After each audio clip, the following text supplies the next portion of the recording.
There's some really cool things when I was watching your run that I didn't know about this game. Yeah, it's pretty cool.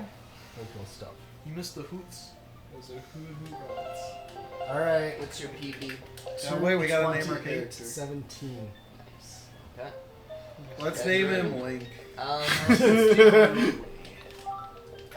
Link 64. Oh my gosh. No, that's way too cringe. Link XX Link 64 XX. XX underscore Link. No, you need the X. What is it? XX Link XX.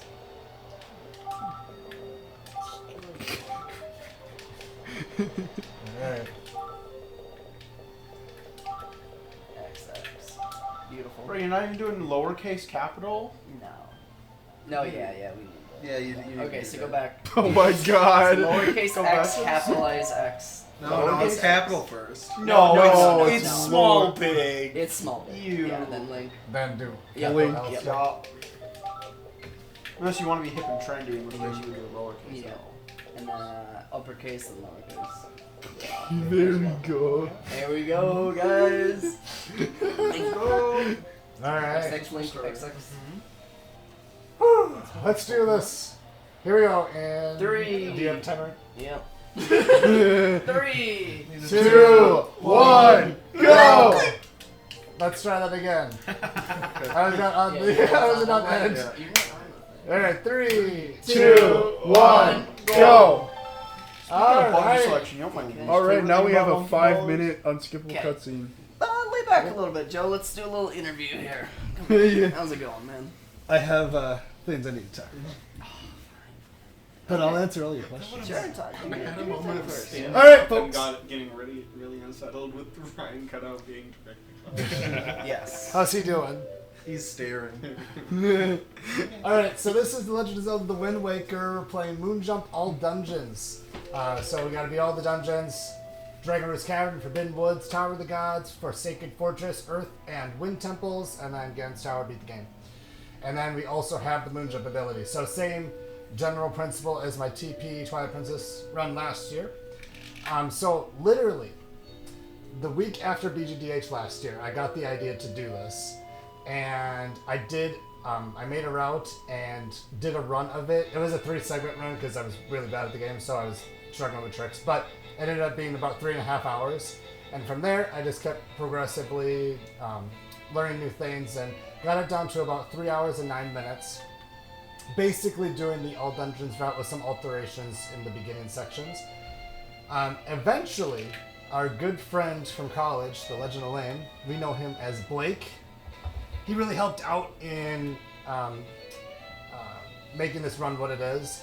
So when I first started doing this run, I was using a regular Moonjump code that we're used to seeing in Twilight Princess, where it basically is imitating an actual jump, and then it's just infinite, right? So we were both kind of figuring out strats. He got interested a little ways in of me doing this, and we realized that in the Moonjump 80% runs, they had much faster Moonjumps, and they were able to do some tricks that I was not able to do with my Moonjump. So we ended up realizing they were using what's known as a super Moonjump. And so we were trying to figure out how to get it, and so eventually we found the code and we put it in, and realized the super Moonjump is super hard to control, because the difference is it literally is not even a jump. You just press the button and it just shoots you up, right? It doesn't even do a jump. Oh, jeez. So, and at first I was kind of hesitant of even including this because it felt a little cheaper, but because it was in official leaderboard runs and that's the one that they actually use, I was like okay with using it. And it doesn't really take over the run. It's going to be used for some optimizations and then some cool tricks throughout the run. But 99% of the time we'll be using regular Moonjump. So he helped a lot with that and for finding various strats throughout the run that we'll be talking about. So we brought it down from the 309. We added a bunch of skips and got it down to my record now is 228. We're going to try to beat it and hopefully under 2 hours and 40 minutes. I think this is probably the hardest speedrun I've tried to learn in quite a while, probably since learning Twilight Princess 90%, to be honest, where I really had to learn the game from scratch almost, and it's a big run. Yeah. Any questions before we kind of get into the meat of the run here from our interviewer?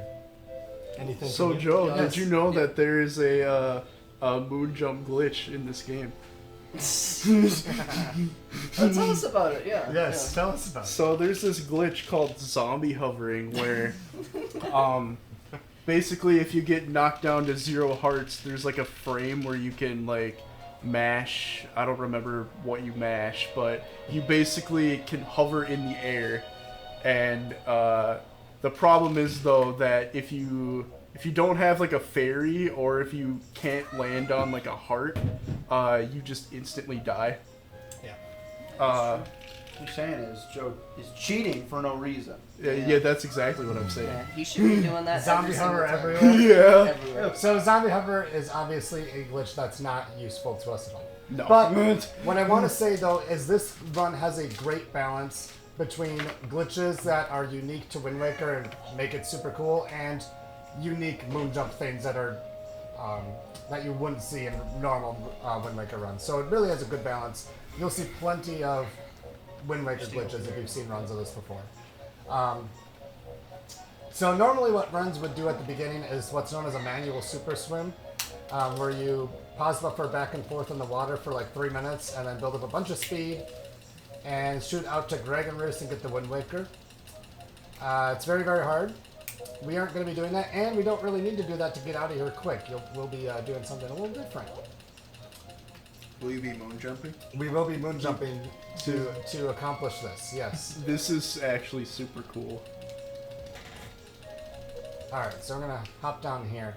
We're going to be jumping out into the ocean, and maybe you can guess in your head where we might be heading to. Land. So we're going to just jump out here.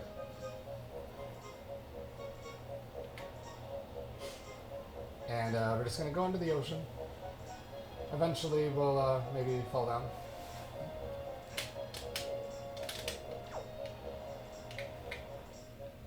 Oh, we're on something. Oh, what is this? I wonder what it is. It's like you're on Alright, so we're opening a door. Alright. And we're in the pirate We're ship. in the pirate ship.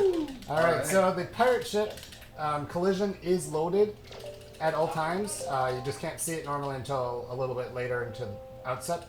So that skips about 10 minutes doing all the outset things. So this is what's really cool about doing a Moonjump run. We're able to do the all dungeons route without having to do some of the really hard things and keep it interesting by doing a lot of the glitches, but in a fast-paced speed run that is a lot more accessible. So it's really nice, a good alternative. I do think technically the a route with manual super swim would be faster, but not by too much. This is a great alternative. So this is where you go right after getting the Sword and Shield and saving Tetra and all that stuff on outset. You have to go in here and do this little deal with Nico. As you might imagine, this obstacle course is not going to be too challenging. It's This, my favorite dungeon in the game, by the way. This is cooler than manual super swimming, by the way. I don't know. The super swim's pretty cool, but it takes a long time. It's kind of not exciting for a little bit, and then it gets exciting after like 3 minutes. We also get to, later in the run, we're gonna see some super swimming. Just not manual though. Yes. All right. Automatic. Automatic. So this is spoils back here. We really don't want this, but we have to get it to progress and get the pirate ship at Forsaken Fortress. This is a dungeon you do in 2 parts. We don't technically complete it the first visit, but you have to complete it in order to progress the game a little bit. I'll get into that later on. But what we're going to do is something pretty interesting here.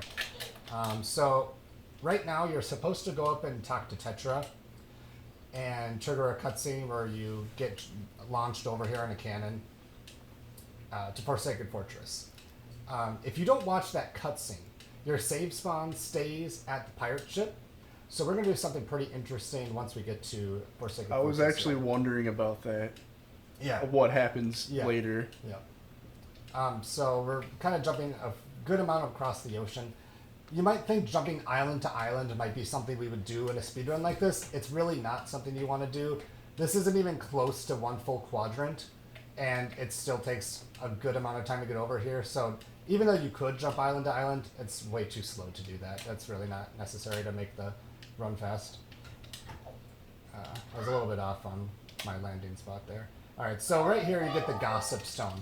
When you get the Gossip Stone, this puts the pirate ship in its next state. Normally you can't get back to the pirate ship after you... This is like where you land after coming here. Okay. So once you get this, the pirate ship is in its next state, which you normally go to after the second dungeon, Forbidden Woods. But what we can do is we're going to get some money here first. Since our save spawn is still set there, we can just do a save warp and head back to the pirate ship, and we'll be able to get bombs early. Yeah, normally to get bombs, you have to go to Windfall, which is the next island, but the second visit of Windfall. Yeah, it's quite a detour, and you have to do like a whole password thing. You could skip the password. You could skip the password, but it's definitely faster doing this alternative. Mm-hmm.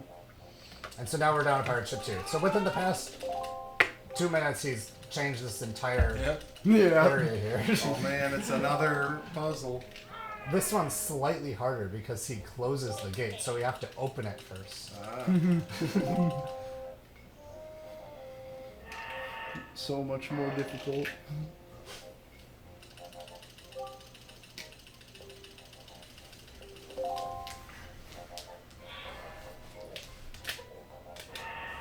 Alright. Alright, that's the hard part. Whoa.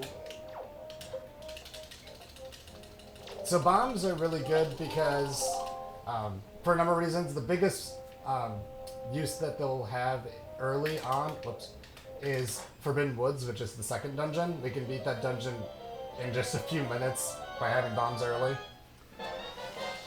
So it's really good.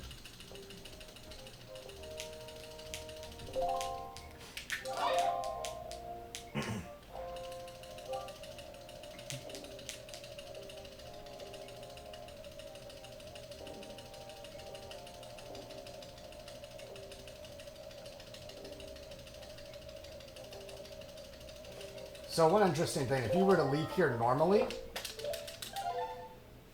like as in like go through the actual door without save warping, you would actually go to Windfall and fall into the ocean, because that's where the pirate ship should be. But with the save warp, it'll still stay at first second purchase here. All right, so now a little bit different angle here. You might want to mute that. Mute what? There's a notifications coming up, making sound. I thought that was Yeah. something else. I don't know if it came actually. Just So close Discord. no, it's It's not not Discord. It's Instagram. For Second Fortress here, this is a really open dungeon. You like go in and outside like a lot, and there's 2 circular paths you can take, and each lead to the same room and eventually to the end. The end is up here, so we can just jump to it. It's opened and loaded, so not too hard. And the sword's there too, so we don't have to worry about that. There will be a cutscene that we trigger here. 1, 2. Are you still moving in the cutscene? Yes. So you have to count and be aware how far you go there. Oh. So now you can land here. Looks familiar. And we never got that sword, but we can still pick it up and all good.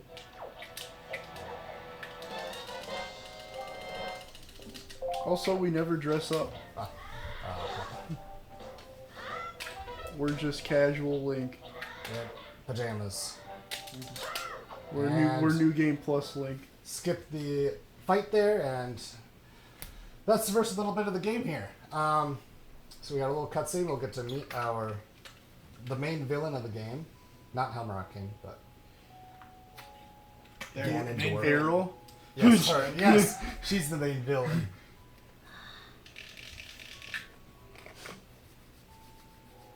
I like the lobster shirt.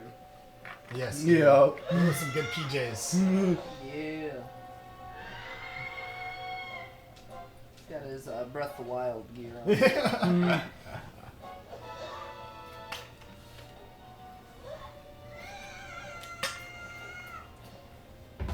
gets eaten by a bird. Not quite. No. Not quite. See, Actually- that would make sense if Helmrock King did that, but Ganon thinks otherwise. Actually, you know what? He eats them, but then he spits them back out.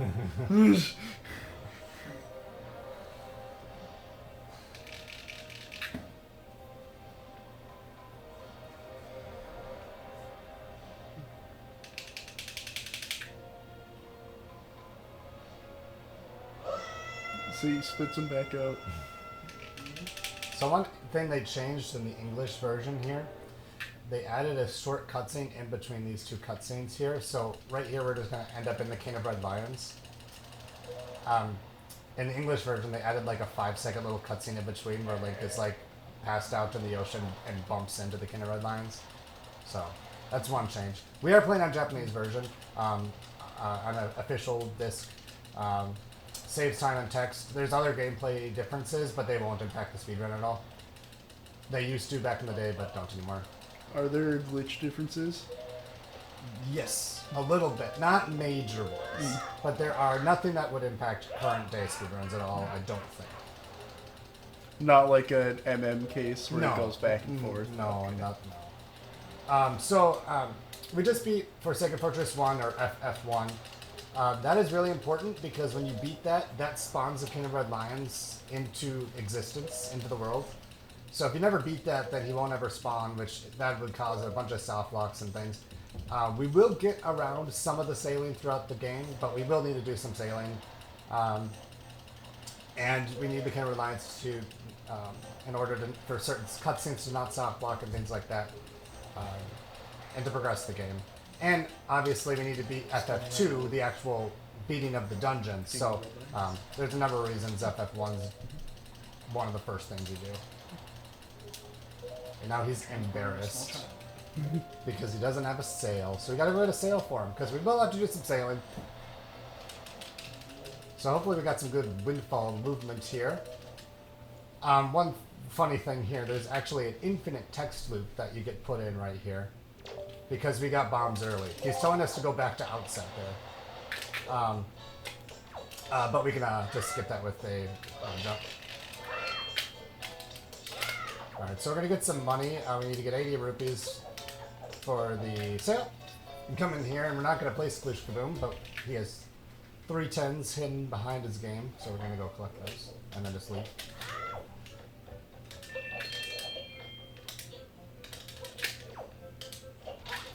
Sploosh.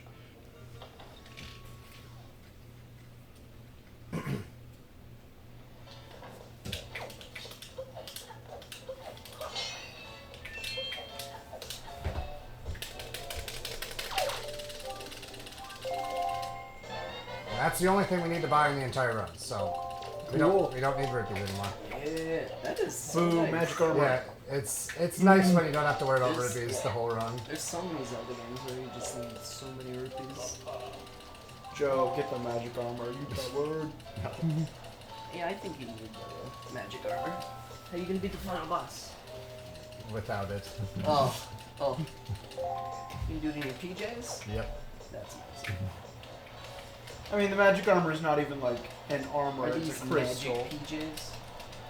Oh yeah. Now he's gonna spam his sail to go faster. Yeah, so there's a little boost to speed. You can kind of see it just by the way that he keeps boosting, like popping forward. So that boost over and over again is faster than just keeping the sail out because it is. You kind of have a boost and then it kind of levels off and becomes like kind of a slower constant speed. So this is faster. It saves over just 1 quadrant, which that's about the maximum we'll sail throughout the run. That it can save up to 13 seconds if done optimally. So it definitely adds up over just 1 quadrant. So we're heading over to Dragon Roost here, which will have our first dungeon, Dragon Roost Islands. And Bye, Beetle. we'll be getting a very important item there that's going to help us really speed this game along. One might say it's the best item. And one might say it's the name of the game item. Yeah. The Wind. hourglass, right? Yeah, that's Yeah. the The one. hourglass. Imagine boating in your speedrun. I did mock you for that earlier, didn't I? Does anyone else in here have a boating license? Because I do. All the way. Yes. I took a class in college. You went for all the that way reason. down to Bikini Bottom. I went to Bikini Bottom. Alright, so I met Mrs. Puff. so we're gonna get the Wind Waker here. This is gonna allow us to do a really important glitch called storage. And the basic premise of this glitch is we're gonna do something known as a Wind Waker dive. And with Moonjump, that's really easy because we can just pull out the Wind Waker and just do a jump, and then you're diving with the Wind Waker. Regular speedruns would do this off of ledges. And what we're going to do is cancel the Wind Waker 3 frames before we land on the ground. And it's not going to cancel out of the Wind Waker properly. So you'll see that in just a second here. What it's going to basically do is try to cancel and land on the same time, at the same time. So it's going to try to do cancel the Wind Waker at the same time an animation's trying to play. And so what's going to happen is Link's going to still be in his Wind Waker state, like he's able to play the Wind Waker, but it's going to be the camera as if you're controlling Link walking around. And so when you're in that state, we're able to cancel the Wind Waker a second time. And that's actually what's giving you storage. So we're going to see that right here. This glitch is basically this game's like infinite sword glitch, Yep. where So- it gives you access to more glitches and stuff. Yeah, absolutely. So I got storage, and then I talked to the King of Red Lions, which stored his text. I'm now going to use that right here to skip the cutscene following learning the Wind's Requiem here.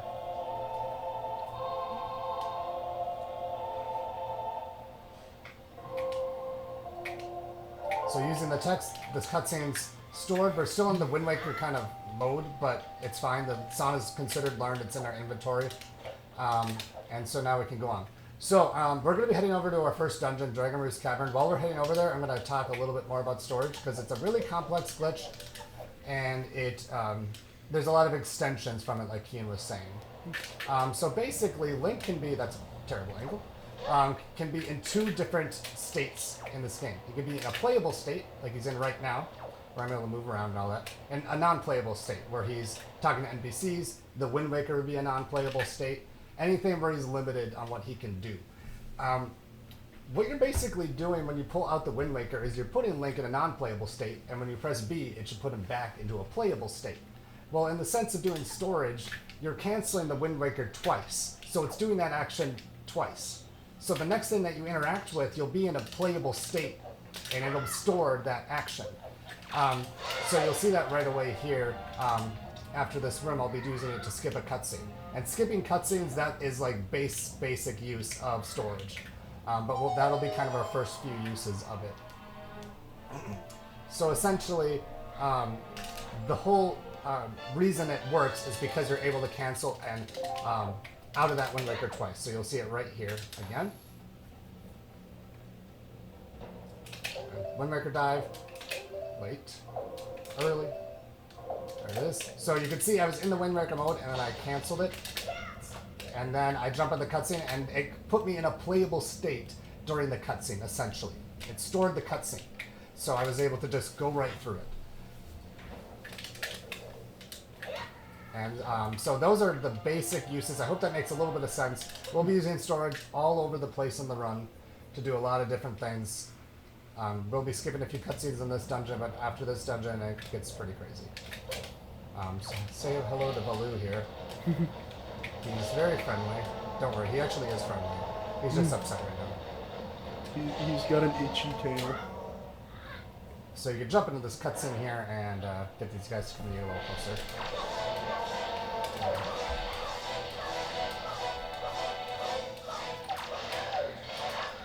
That killed. Bruh. That was pretty cool. Alright, got storage again. You can see the little pop there. Yes. That skipped that was the cutscene getting stored. Getting skipped, basically.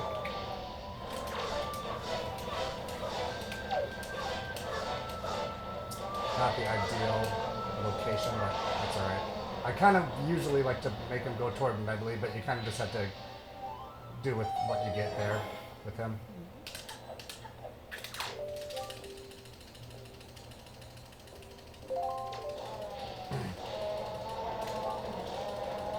So we're going to get the grappling hook here. This only has a few required uses, one of them being the boss of the dungeon and one other after Tower of the Gods. But I think those are the only two uses for it.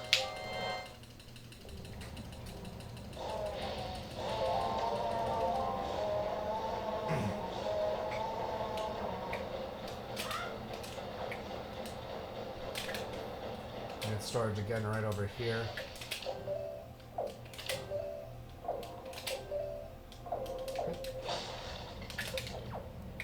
So let's skip to cutscene.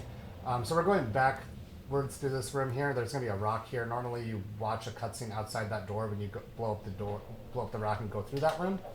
And here's the boss key, or boss room. This is the trick I mentioned earlier with the super Moonjump.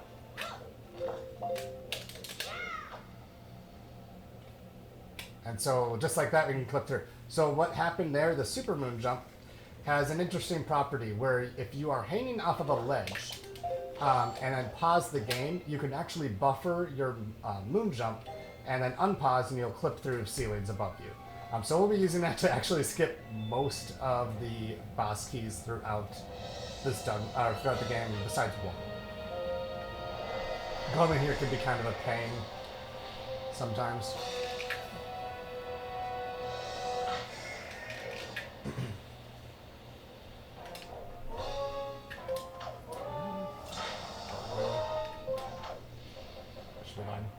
Alright, first grab's the most annoying. And then there's some annoying fireballs that will fly around in between each cycle. And they can hit you and make it so Goma has time to turn toward you, and then you can get into a pretty nasty trap. So hopefully that does not happen.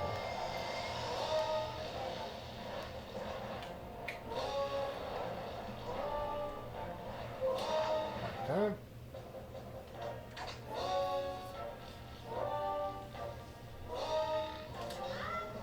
Okay.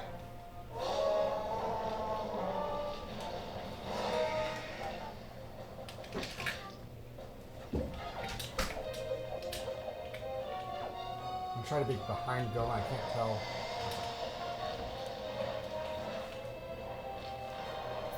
Hopefully no fireballs. Okay, good. That was a good luck. Alright, so right after this cycle, I need to get storage right away.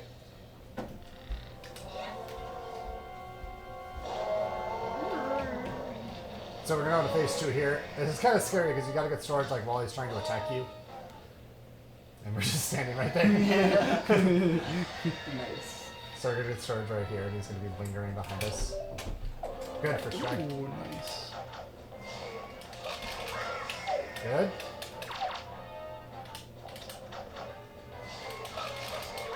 Oh, shoot. That can happen sometimes. You should be able to two-cycle it. Good. So now we're in a playable state while in this cutscene. This cutscene has to play. So it's just going to allow us to be in a playable state during the cutscene with this. And the reason that we want this is now we can get the heart container during the cutscene and be in the warp as soon as it spawns. And so you don't have to wait for anything, which is super good.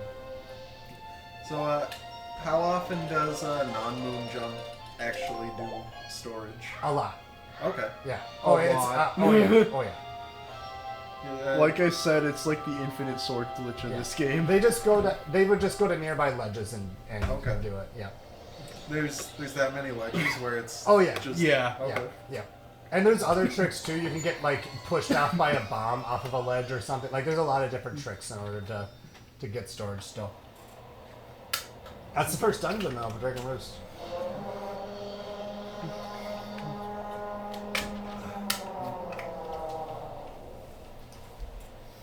Air raid siren. I'm gonna going make off. sure I have my metronome ready for. Oh, dude, this boy's got a metronome.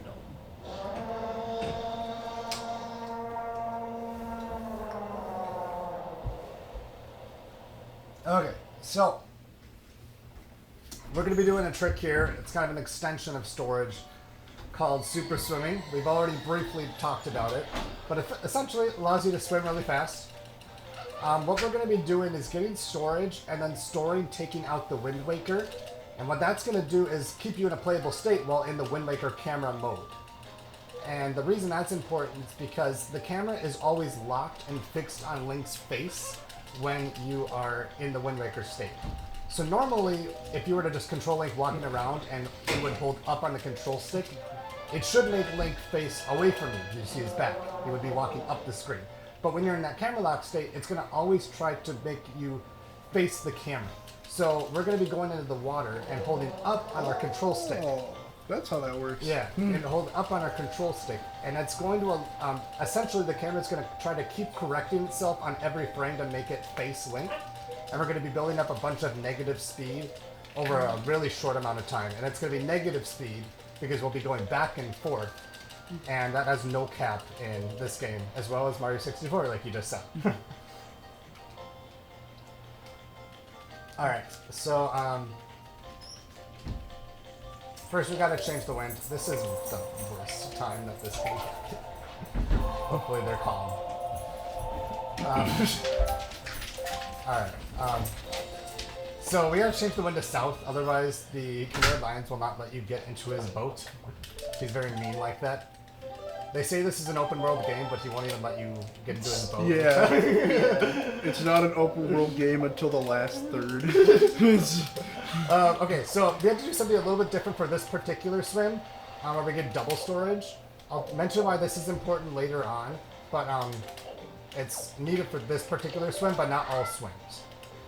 So the text is important, but I'm going to need some quiet for this. So we're going to go out into the ocean a little bit to get away from the island so we don't sploosh. That's one nice thing about having Moonjump. We can not have to worry about splooshing on islands. And so I'm just holding up on my control stick, and I'm going to be gaining a bunch of speed.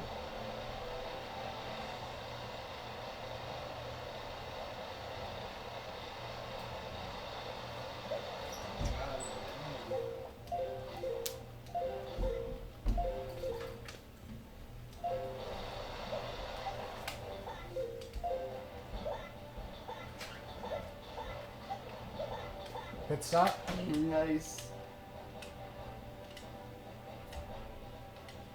Like turbo shitting in the ninth dimension.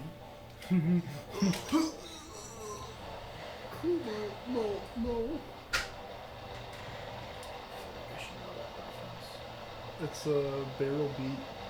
Oh, yeah. Oh, I think I A little bit close to that island, so I'm going to try to... Oh. Suppose maybe we should have a warning for our viewers. Yes, there is a lot of flashing throughout the run, so if that is something that you're sensitive to, If you are already dying from an epileptic seizure, I'm sorry. Josiah is responsible. Maybe Caleb, because it's his channel. It's Any our people in the channel. chat dying? I don't have a password for it, so no, it's not my channel. If anything, I'm an unpaid contractor. Alright, we're good. You get exposure. Yeah, exposure. With our, combined 300 views? No, actually no. We have Alright, actually hold on, I gotta talk about stuff. So I just got all the way to Forest Haven, super soon all the way here. The reason we needed to do that text thing, I'll talk about that more in depth later, but there's a cutscene that is surrounding this island. Really. When you first enter here, we can't enter that cutscene in a super swim or it'll soft lock. So we use that text in order to store the cutscene so that we can super swim without soft locking. Alright, so right here we're going to be skipping the Deku Trees cutscene here. So I need a metronome for this, so I'll need some quiet for this too. So I'm going to be getting storage here and bonking into the Deku Tree. And normally what you have to do is kill all these shoes and then there's like a couple minute cutscene you gotta watch. So what we're going to do is get storage first. Bonk into the Deku Tree. And they're going to all just get cancelled and stored and not attack you. And just default to just sliding to the edge. Yeah, this is So really now funny. So now I gotta get storage again, actually. Okay. Make sure, now I'm gonna just kind of roll into them and make them go out of bounds. I have some other tricks if they're stubborn. I'll use some bombs.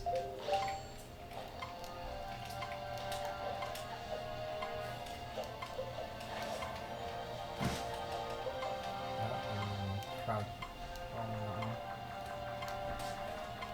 Come on. You know you want it. And then these two, I gotta do a little bit of setup, hopefully. So you're just sweeping them under your bed so you don't have to deal with them. So once they're out of bounds enough, they'll void out and be considered dead. 1 second here.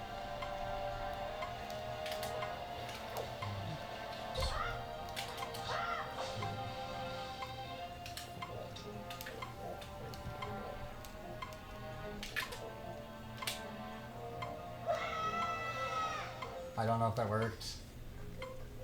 Good. Woo! Alright, we got it. Okay. Storage again. We're going to store getting the Deku leaf here. We're going to get it, and it's not going to be there anymore. And that'll be important in a little bit. That's not just skipping the Deku tree, or the Deku leaf text there. That actually has another use we'll get into after Forbidden Woods. But out here, this is the way that leads to Forbidden Woods here.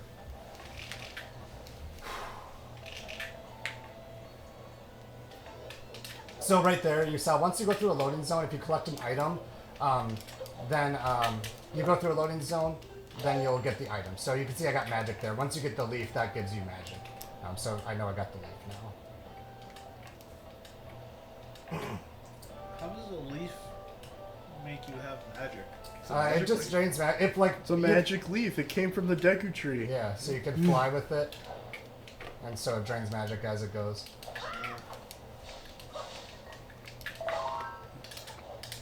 Alright, so I'm entering Dungeon 2 here. Is magic just all-purpose stamina? Pretty much. Alright, so this is where it's really good to have bombs. We can go through this dungeon in under 4 minutes with bombs. Because we can pretty much skip all of the regular puzzles. It's pretty good. And what's kind of cool is you, like in mid Moonjump like this, you can pull out a bomb and have it ready to explode right away. It's pretty cool.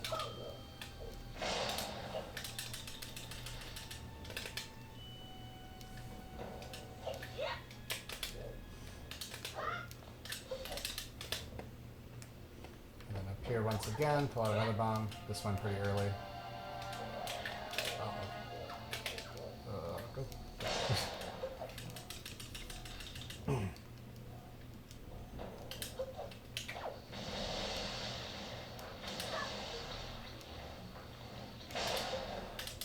And so out here, this is kind of your central room of the dungeon. It leads to a lot of different paths that you have to go through.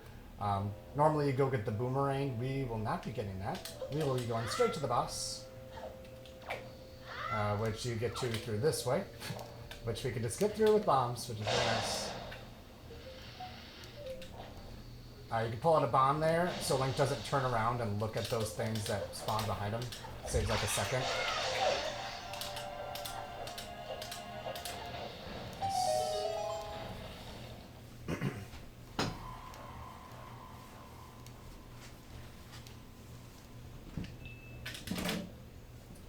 Okay. And then once again, we can do the same thing here. Go. And for this one, for some reason you don't need to do the pause. You can just super Moonjump through.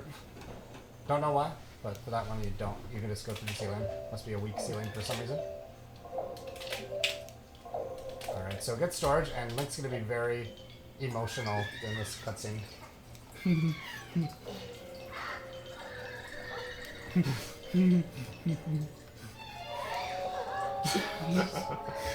So I'm just curious, have you guys ever seen the inside of this boss before?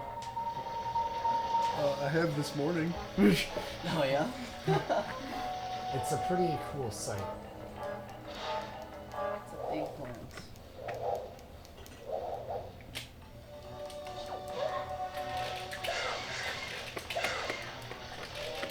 Uh-oh.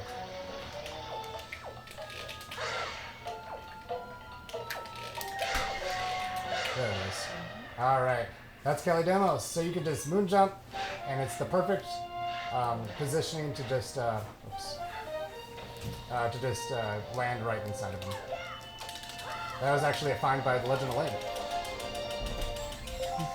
Get the heart. Thank you, Blake. I was doing that before, but I was doing like a jump into him before, but he found out you just hold Moonjump in the cutscene and it's really simple. Where is the... Sometimes you get lost in that one. Alright.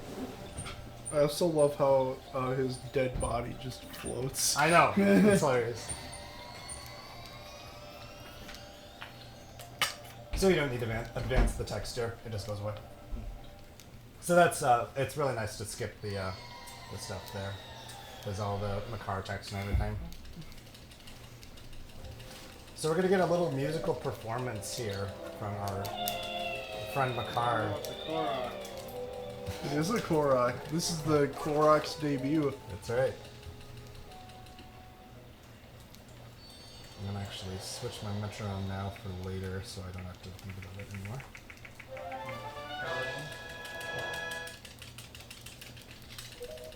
Alright, do you guys want to all sing Ah together?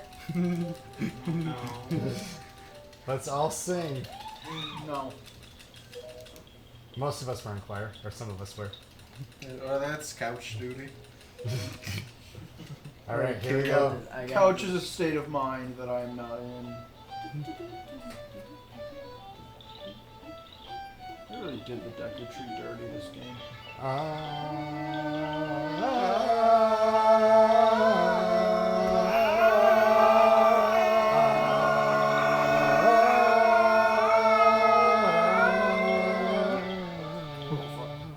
That was actually pretty, like, in tune, kind of. We did it. Okay, so I mentioned that you needed to remember that I got the Deku Leaf through storage. We're gonna get the Deku Leaf a second time, which is gonna do something pretty cool. Because we got it through storage, it actually is still there. And we can go pick it up like normal.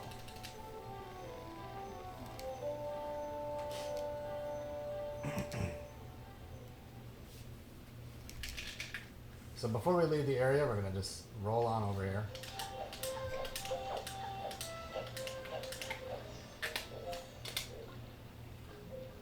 Jump up. Get the leaf again, and that's gonna give you double magic. Oh, man. Yeah, that's pretty cool. yeah. So magic is less of a concern throughout the run. It only takes a few extra, like an extra 15 seconds, and you have double magic. It's really nice. So we're entering into probably the hardest section of the run. This is the Super Swim Gauntlet. There are 5 Super Swims over the next 20 minutes. And this is a hard section, so all the way to entering Tower of the Gods, basically. So the first place we need to head to is Great Fish Isle. This is a place you can technically Super Swim directly to, but I'm not going to be doing that because it's very, very dumb. I'll get into that once I'm sailing the last quadrant toward there. But we'll Super Swim to an island away from Great Fish. Here.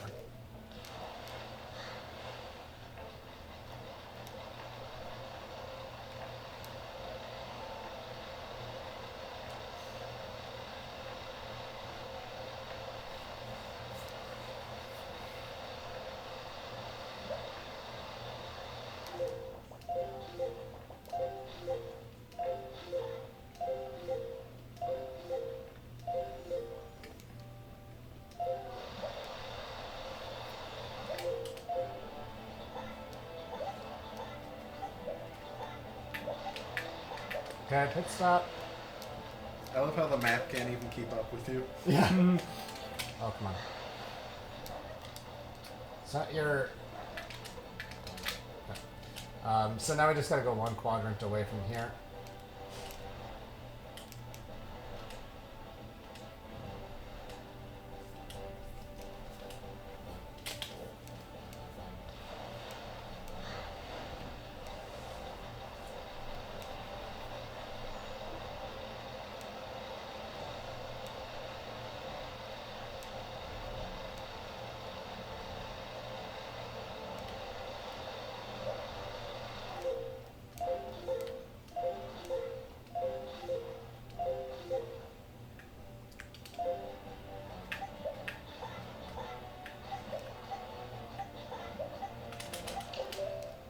Alright, we're good. Alright, that's number 1 out of 5. And here is wind change number 2 out of 3 in the run. And there's King Lions for a brief second there. Okay, so when you save warp at an island, it reloads you with the King Lions there. So we'll be able to sail the last quadrant. The reason that we want to sail this last quadrant is because super swimming a great fish is really tricky. Because it has 2 cutscenes, 2 back-to-back cutscenes that are surrounding it. So to go back to that first super swim I did, where I did that that double storage method. So what double storage is you get storage and then talk to an NPC and you have text on screen, and then get storage again and cancel the text while in camera lock before a super swim. And that gives you storage. So you're not, double storage doesn't mean you can store 2 things. It just means you're getting storage twice, so you have storage during a super swim, so you can skip a cutscene. We can't do that for this one because there's 2 cutscenes. So you'd skip the first one with the double storage, and then you'd soft lock on the second. Now, having said that, you can super swim 2 great fish. There are a few different ways, but they're really, really challenging, involving crazy things I won't even get into. So I just sailed the last quadrant, and it really isn't that much store. So we're already here.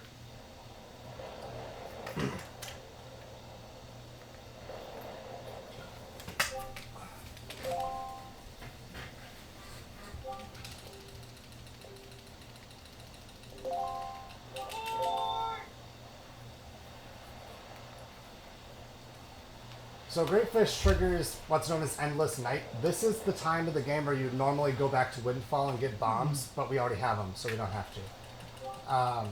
So we'll be going down to Outset straight away here, which is where Jabu is, the Great Fish of this island. And that's where we'll be getting the 3rd and final pearl, Nehru's Pearl. So we have to go back home.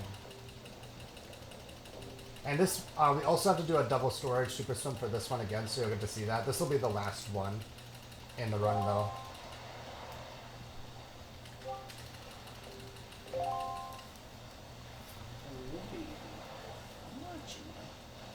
I'll do a little save here. I haven't saved in a little bit.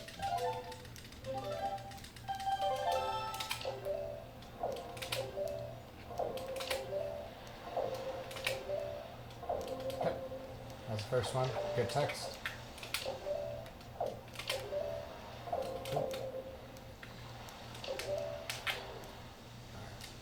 So this one can be kind of annoying. This is a longer swim. We have to go about 3 quadrants down to Outset. I think this is the longest swim in the run. And there's also some really annoying islands that can block you. And so I do this angle out this way, which usually makes it not happen, but it can still.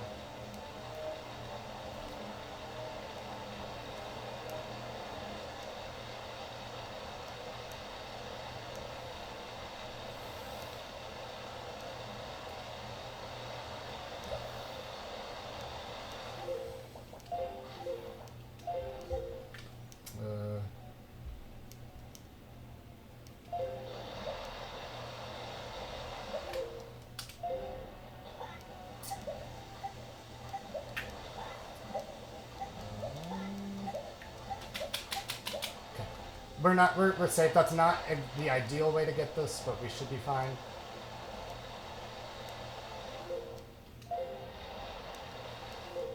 I just have to actually load Outset now. I've loaded Outset, but I haven't triggered the cutscene.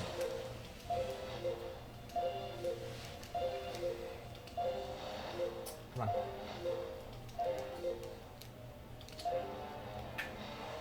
There we go.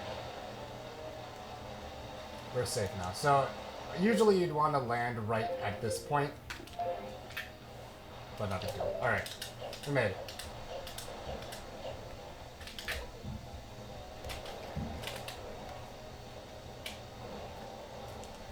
Alright.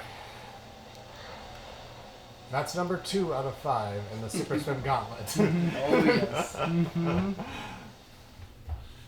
Okay, so unfortunately you can't just trigger the cutscene here. You actually do have to blow up the rocks. So we had to come out here. We don't have to go in the whirlpool though, which is nice. We can just stay safely over here and just bomb them from right here. It is nice. The first shot's kind of annoying. Okay.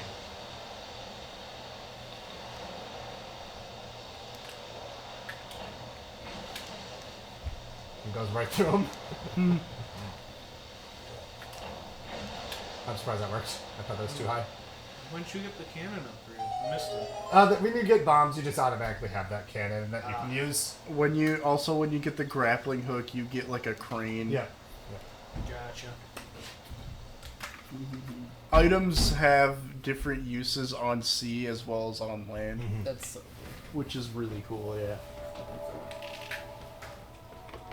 So this is Jabu here. Ooh, Jabu Jabu. Jabu Jabu. I like He's this friendly. Jabu. I like When I was a Jabu, kid, I thought it Jabu. was stupid that there was no like Great Fish Temple. A lot of people theorize that there once was, because I think that they have confirmed that there was at least 1 or 2 dungeons that were scrapped from this game. Yeah. So I think that some theorize that it's Jabu, and some theorize that it's Ice and Fire Isles. Oh yeah. So it's interesting, but there's nothing confirmed. So Nair's Pearl just at 50. This is a nice time here. Are we going for PB? I'm about probably 2 minutes behind my best time. My best time at this point, I've gotten a 48 before here. So we're a little bit. I can't remember what my PB got, but now we got to do 3 back-to-back super swims. So what you have to do at this point is go place all 3 of the pearls at their respective triangle islands. And so normally you just sail to all 3, and that raises Tower of the Gods, and that'll be the next dungeon. So we're going to be super swimming to all 3 of those. These are pretty tricky swims. They're not super long swims, but the islands are super small, so they can be kind of hard to find. Hopefully we get them.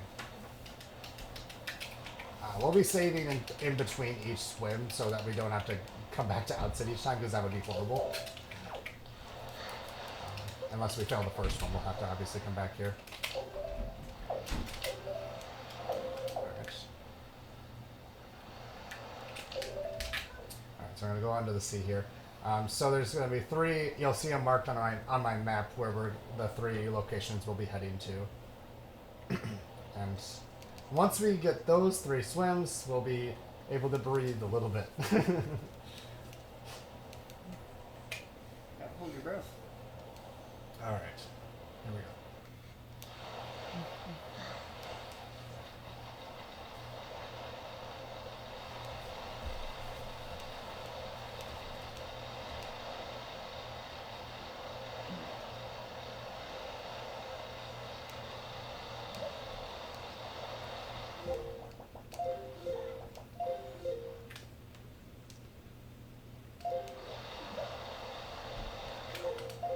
I don't know.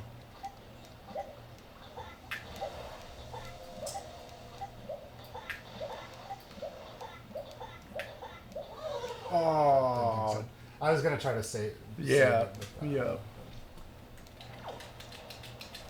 I dropped ESS. So the sort of fast swimming I'm doing right at the beginning is holding ESS. I held it too far, so I lost some of my speed early on in that swim. You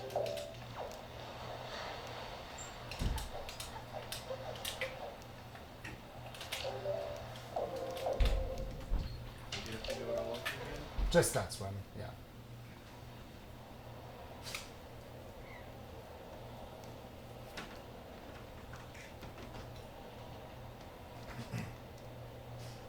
This first one I find the most challenging of the 3. Just because the sheer distance. Yeah, the distance is a little bit further, and it's kind of just awkward. for different islands that get in the way sometimes. Do you have to worry about the sea hats at all when you get to the other islands? Not really,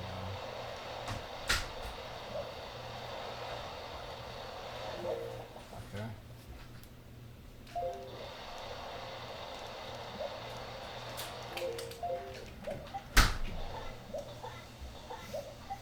I don't know about this one either. Okay. There we go. All right. That was cutting close. Alright, that's one. He does a lot of fun facial expressions. He He's does pretty animated. in this game, in this yeah. game. That's why getting storage in that Forbidden Woods boss cutscene's so funny, because he just is blankly staring, which he never does during something like that. Alright, so safety save, so we'll just have to do only this swim again if we were to fail this one. These guys can be a little bit annoying just with the targeting, but they never hurt you. They might hurt me to, like, bonk me in the water, but that'd be it.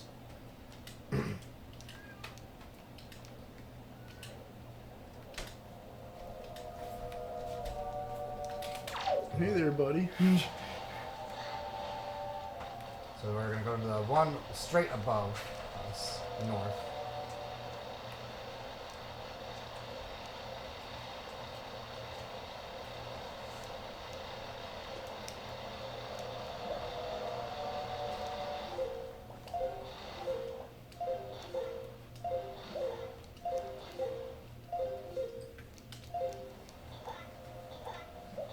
This one could be a little annoying.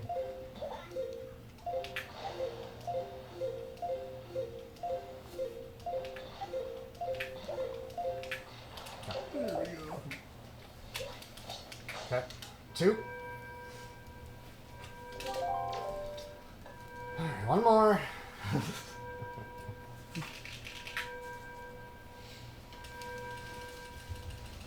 This one is probably that one I just did is I think that was the easiest of the 3. This one's in the middle.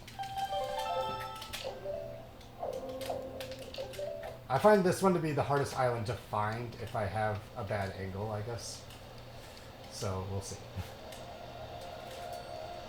Hey, there's treasure. There's treasure. Too bad the king's not here with me.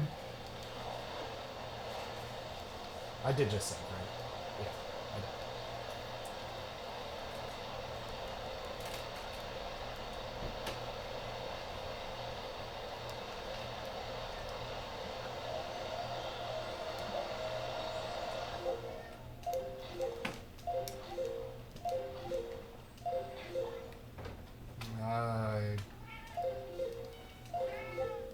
That's not exactly what I want, but we're gonna do it.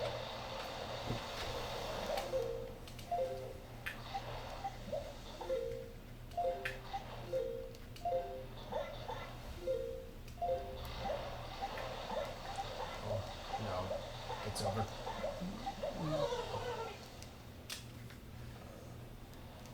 I should have reset. It puts you back at outset if you fail any of them, so that's why we're saving in between.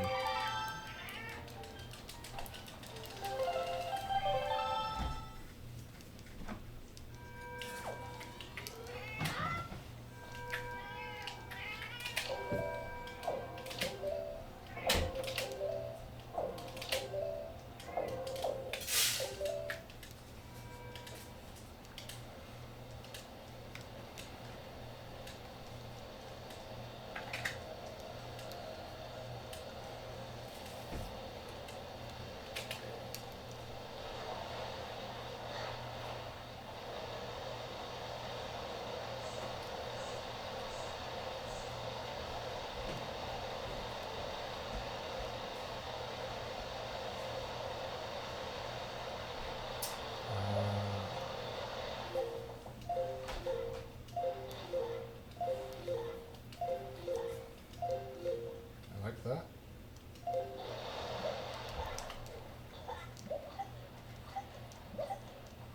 I don't think we have enough speed though. Oh, we're good. We're good. Oh, All right. let's go. Okay. I thought it was further away for a second. I got a little thrown off. Okay. Woo! Alright. That's the Super Swim Gauntlet. All Yeah. done. All right.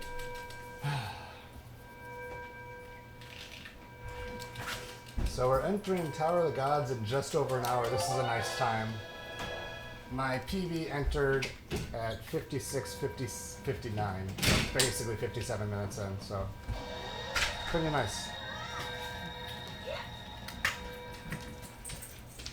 Also, this cutscene is really funny. This cutscene's great.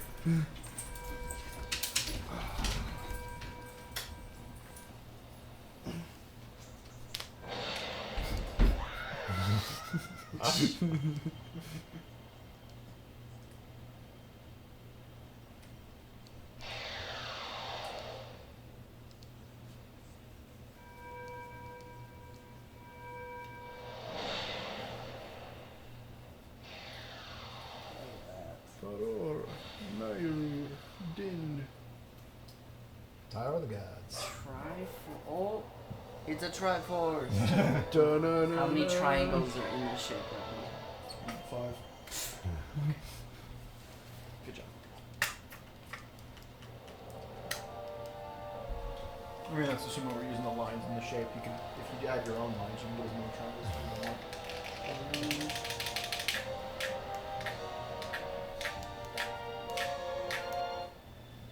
Splat.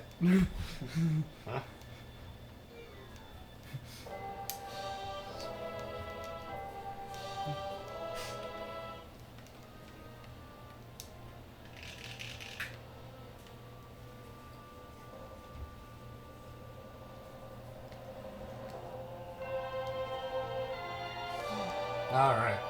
Tower of the Gods here, dungeon number 3. Out of all the dungeons, this one's probably the least interesting. It doesn't have as many super broken things. It has one skip at the very beginning, and then after that, we pretty much have to do it as intended, and I'll get into why that is once we're in there. Entrance looks very cool. Yeah, entrance is cool. This is like a really cool looking dungeon, and the way it's linked to the story is really cool. Link. See what you did there? You did that intentionally. I did not. What? The way that it's XX linked, XX. Oh, you're linked to the right. You story. should have said XX link. XX. Alright, so right here, when the water is up, we can just use our leaf and Bonk. and just go right through. So you can do that. You don't need to Moonjump to do that. You can leave from another location. You can also do a pretty easy ledge clip to skip that first floor. But after that, that's pretty much all of the skips that you can do. Because there's, this is kind of the second floor of the dungeon. And you have to get 3 statues in order to get to the 3rd floor. And the warp that takes you there will not spawn unless you have all 3 statues collected. And there's no other way to spawn it, so we have to actually collect all 3 statues. But it doesn't take that long, especially with Moonjump.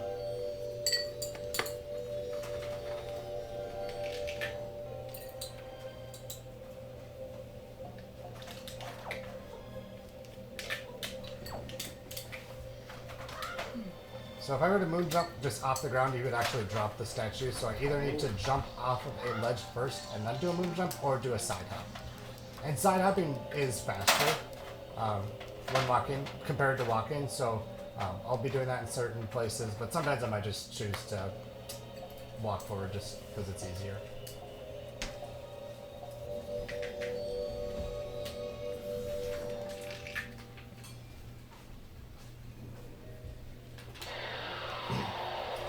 Command melody here spawns.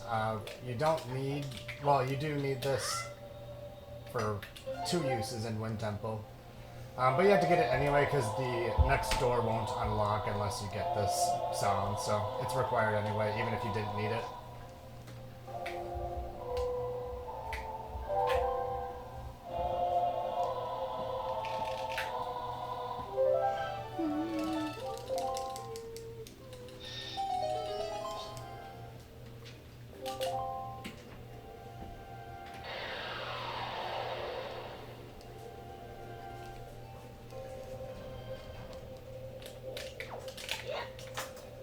Statue 2, we're going to do something a little bit different than you would normally do. We can actually get the bow straight away here. Normally you need to use the statue to go onto a lever in order to get to the bow when you come back. But what we can do is just do the ceiling clip that we've done before and get into the loading zone and get the bow first, so you don't have to do the whole puzzle.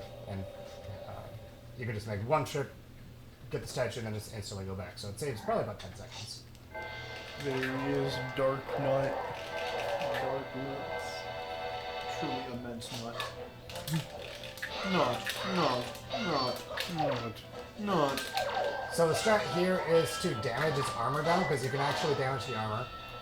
And if you do that in a certain way, normally when you take the armor off, his health resets, but if you do that specific pattern there of attacks, the health will not reset when his armor comes off, and you can just hit him in 2 little stabs and he's dead.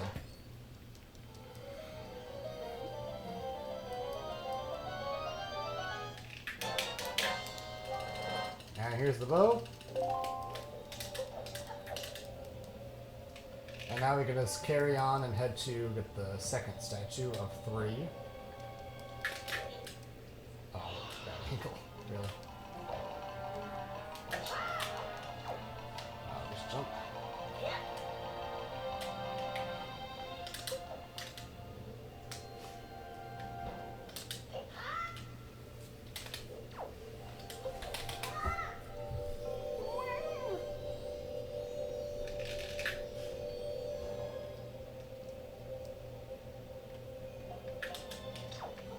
So this one in particular, I could side up across, but there's that grapple hook thing that you normally need to use. And sometimes you can hit the statue on it, and same with this one here. And there's these guys that are annoying, so for these ones I just choose to walk my way.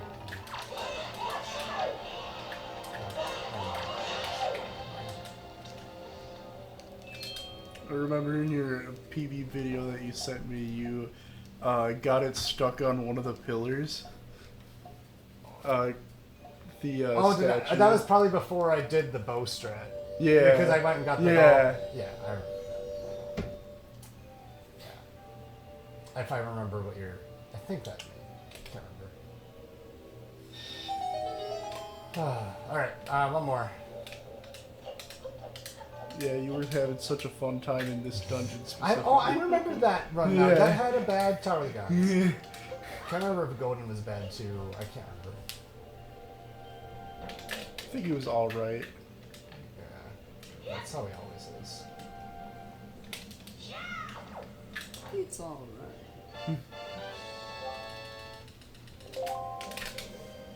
So avoiding now is faster than jumping back by about a second.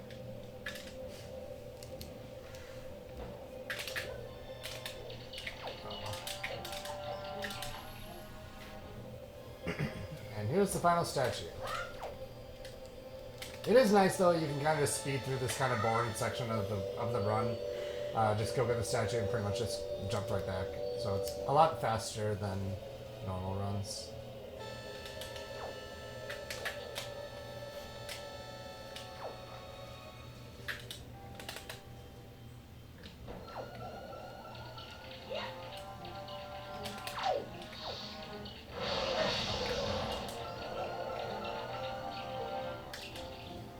That's all 3, so that'll give us access to the top area of the dungeon. Head into the boss room. Oh wait, that was no. Sometimes I forget how long things are when it's like little cutscenes. Yeah, you have time to go to the bathroom. Not in this cutscene. I know my bathroom breaks, but I don't need one. I'll be fine. Time to construct and eat a sandwich. Yeah. Get a cookie.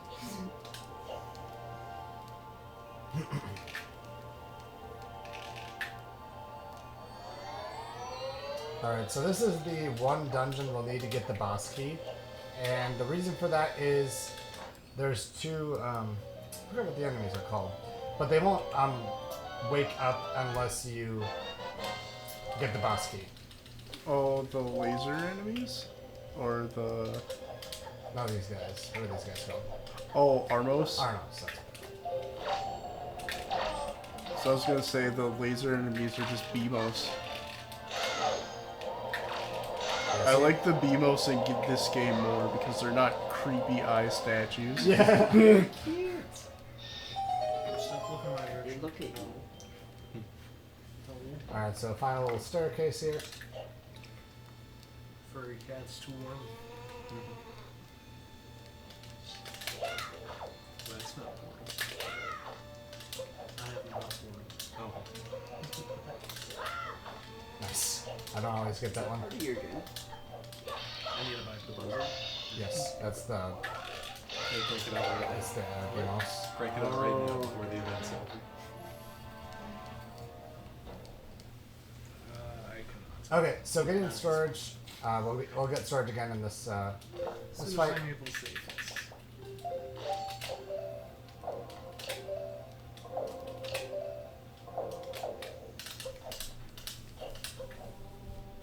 So he's gonna sit down and listen to story time.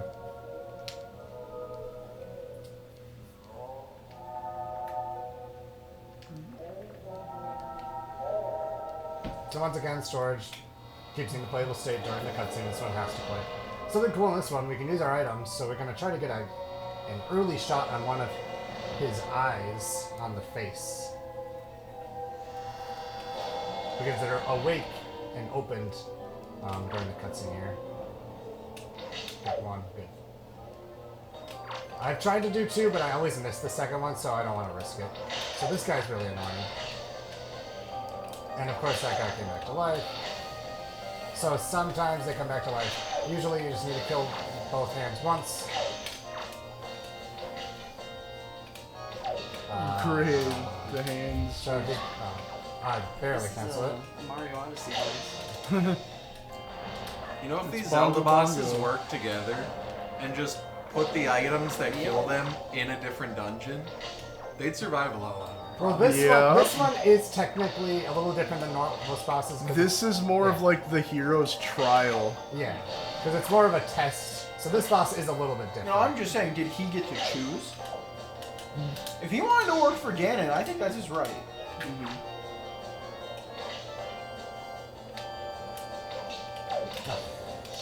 I used two there too. Alright, so I have one to spare. Yeah, so this boss is actually a good guy. Yeah, Oh, and we killed him. So we're the bad guy. we just put him back to sleep. Yeah. He Can you talks, prove yeah. that? Yes. Can you prove that? Yeah, he doesn't explode. Can you prove that? You can prove Yeah. it in a minute. Can you ever prove that he wakes up Come again? on. If he never wakes up again, that's death. We'll He have has to get. green eyeballs and not red. We have to get snot He arrows. does have red eyeballs. Are you So, on his serious? face. This is That's kind of stupid. that is ridiculous. I've never had them wake up that many extra times. And when you get snot arrows, they both wake up again. Always. That's pretty bad luck.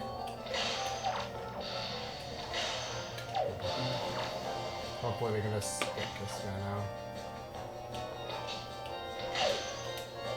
We don't want to go in the lasers because that will get rid of storage.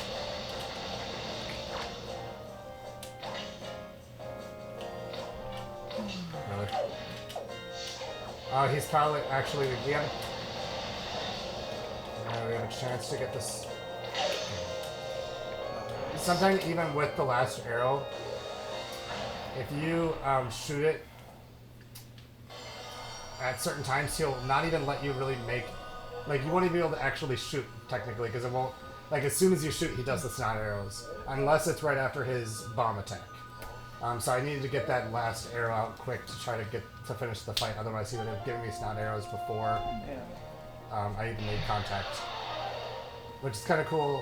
What's kind of cool here, you don't even get the heart container. You can just walk forward and we're done. Wait, what? Oh, you can just walk in the cutscene. No, I have storage. Oh. You know how it's all that, like, different robo type stuff? Oh, yeah. That's what I'm thinking of right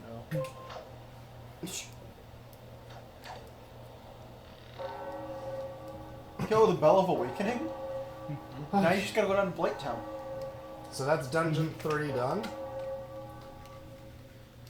You Dungeon can go to tree. Anor, Senna's Fortress, and then in Orlando, get the Lord Vessel, go fight the Lord. Go fight the Lords to regain the... Alright, so Hyrule.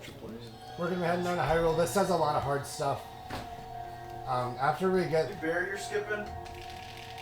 I don't know. Maybe. Stay tuned. I would hope you know it's Are your we, one, Joe. zombie hovering? Or regular hovering. Yeah. Okay. Have you ever done zombie hovering? Yeah, it's pretty easy. Oh, okay. Yeah. It's actually pretty easy.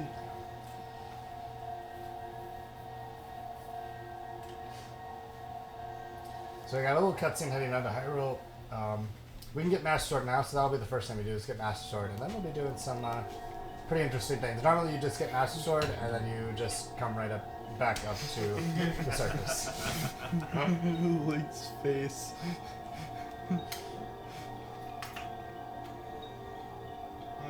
That was very concerning. Yes. Honestly, you could probably make. Just turn all of Link's faces in this into emotes. Oh yeah, 100%. I think my favorite face of his is when we go back to Forsaken Fortress and meet up with Arrow again. Oh, yeah. We'll see that pretty soon.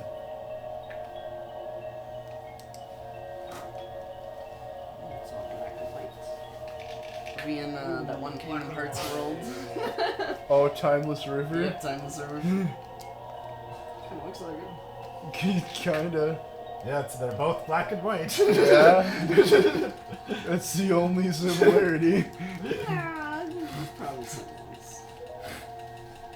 Well, we will be going into a field soon, Yo, see. More similar. but it's not going to be black and white anymore. Alright. Damn, Caleb, kind of cringe to be wrong about that. What are you talking about? Alright. So, first thing you normally do is you go do a puzzle to open up the Master Sword Chamber. We're going to try to skip that here by doing a Super Moonjump clip into a That guy's post just having a over great here. time. Look at them. They're having a ball. They're having a very good time, yes. And such a good time. Having a Having a good ball. time. Sure would suck if they all woke Dude, up that's a tall chibi Link. and you had to fight them. Tall toon Link. Alright, so once again doing the same Super Moonjump from earlier. I'm going to watch my shadow here. When I get to a certain spot, I'm going to drop. Alright.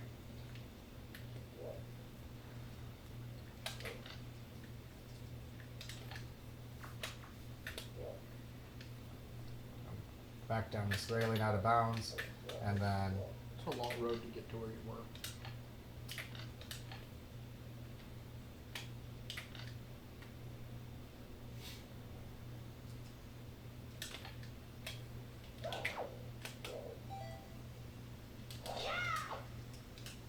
and there we go. Hey. Found that. So that there is a strat to do a ledge clip, or a roll clip rather. But actually, Blake was the one that found the Moonjump strat there. So shout outs to him, yeah. Blake, my boy. Congrats. So for a while I was just Speedrun doing, belongs to Blake. yeah, The video that you sent me, you just did the puzzle. yeah, one I with. was doing the puzzle, Yeah. but yeah. Oh. The sword. The sword. Sword. Low poly sword. 100 baggers for swords.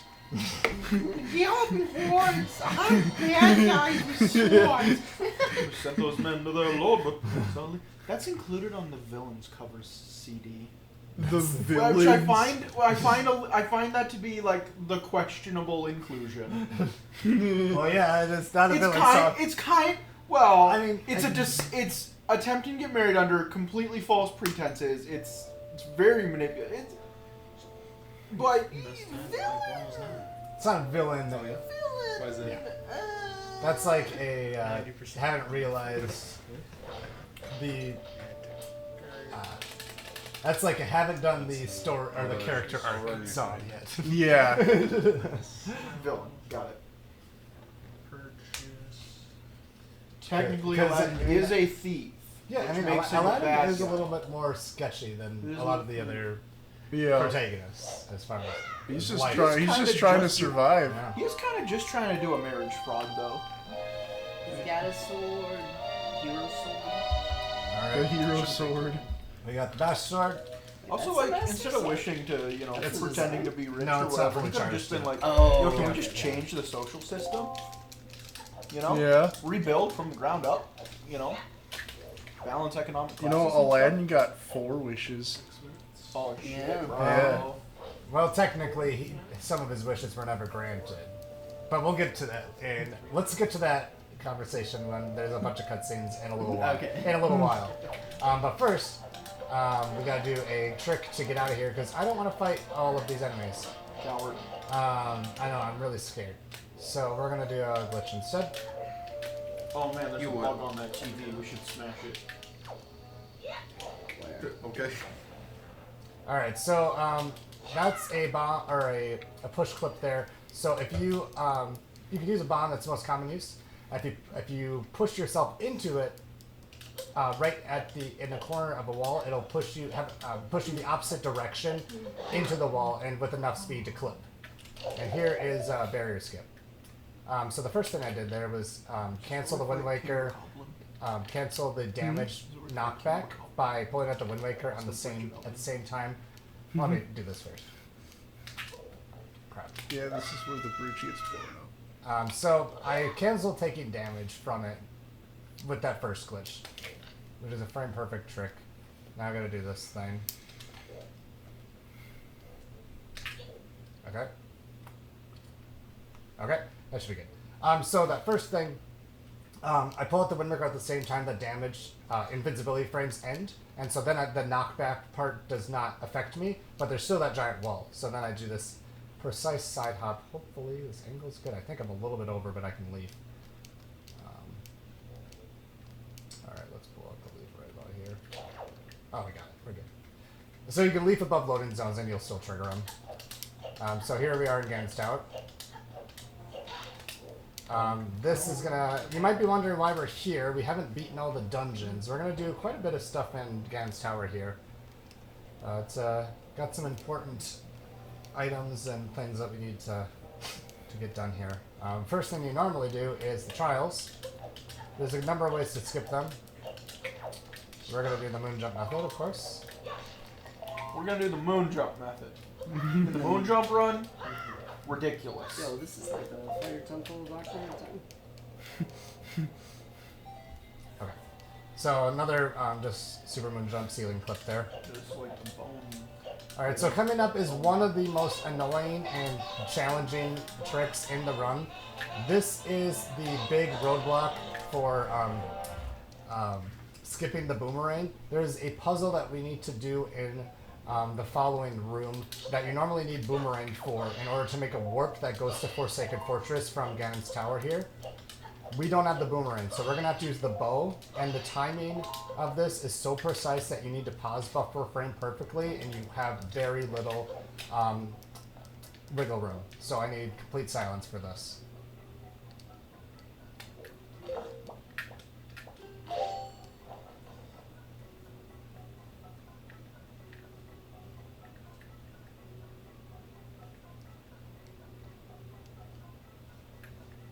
Come on.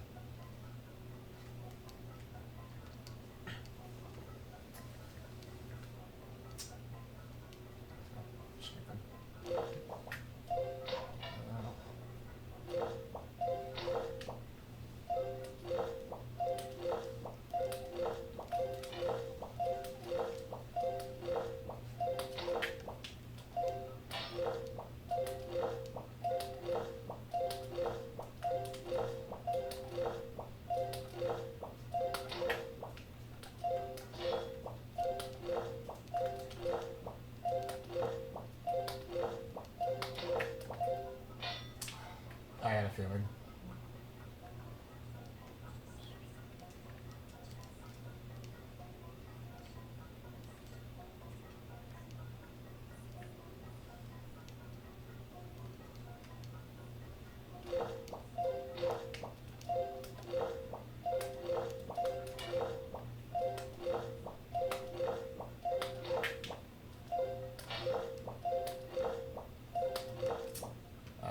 Back up.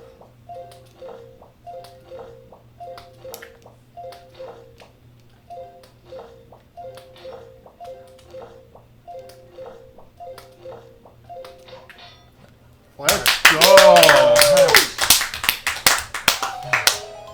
So I was a little worried on that one. I was a frame late on that third light. That's ominous. So I had to do a little bit of a backup strat, but worked out. So we don't actually want to leave here yet. We want to go get light arrows, but we wanted to do this first. So we skipped a cutscene of it, like showing you the solution of it, basically. Get in the goob tube.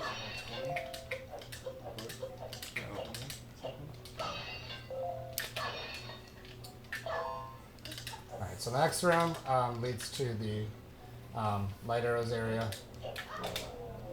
So this puzzle here, or the little maze I should say, is always the same. And this leads to the light arrows. So it's down, left, up, right, up. Down, up, right, left, up.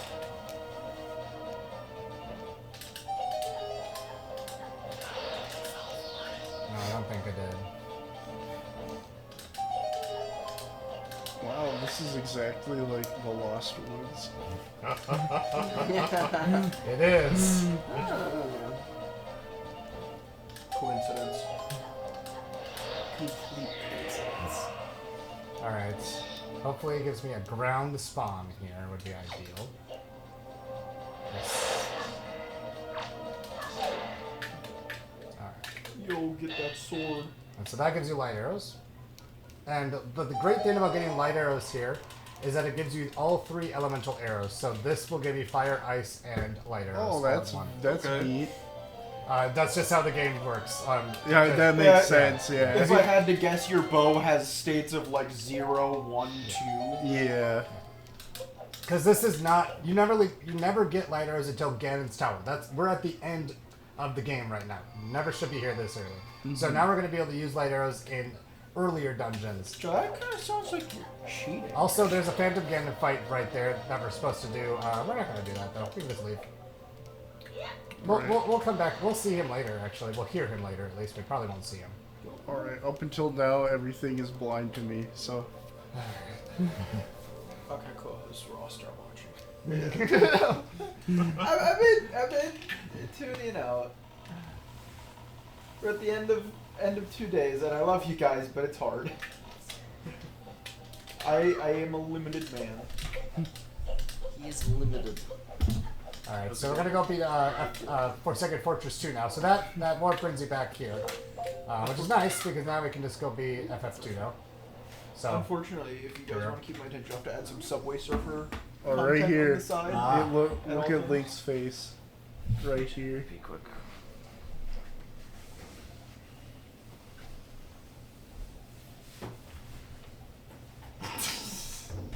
Hold on, wait for it. Right there. I love that one too. Bro, there's fucking seagulls. There's Mila and Maggie. Yep. Alright. So we got a few minute cutscene here, and then we gotta beat Forsaken Fortress 2. Oh god, if only there was a way you could break down a wooden door. Maybe with like a sharp object. Like a sword or something. Who knows? So you may notice something a little bit weird about this cutscene if you're Sometimes familiar with it. You know, turn sideways and go through those fucking bars. So, normally this cutscene has 2 pirates with Tetra. Because of parts of the game that we skipped, one of them never loaded into the game at all. So he's just not part of this cutscene. So it's going to cause some pretty funny, The Master Sword was Oh, isn't funny parts here. what's his name? The green one. Yeah, the green one. Yeah. Yeah. So yeah, It's going to be pretty interesting. it's gonna be really funny. You'll see it briefly here. She's getting carried away. She's floating You'll away. see a better version of it in just a second here.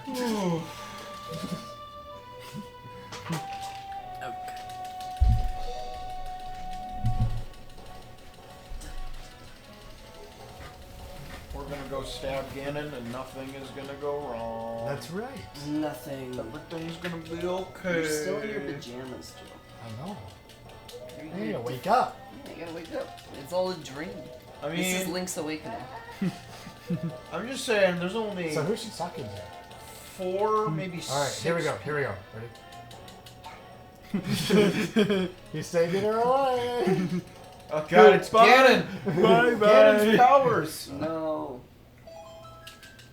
Leafy's here.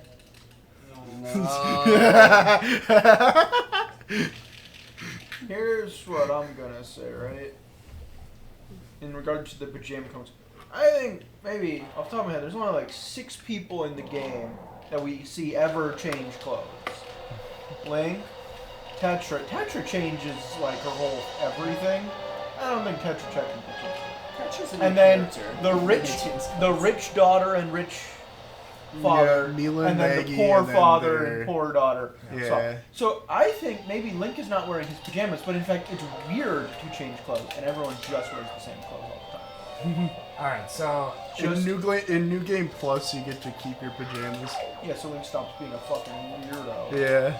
So we just skip the boss fight. There's a lot of ways to skip this boss fight. You don't need Moonjump. There's plenty of ways to get around doing this fight. And beating the dungeon is going into this room here. So that's the 4th dungeon done. Yeah, in the normal run, there you can like clip through the wall and. Fuck Link's wearing. He won't have that for long, just for this cutscene. So this is a really important cutscene here. This is kind of your halfway point in the game. We're a little bit over halfway in the run, but this is kind of I would say kind of the halfway point, I would call it.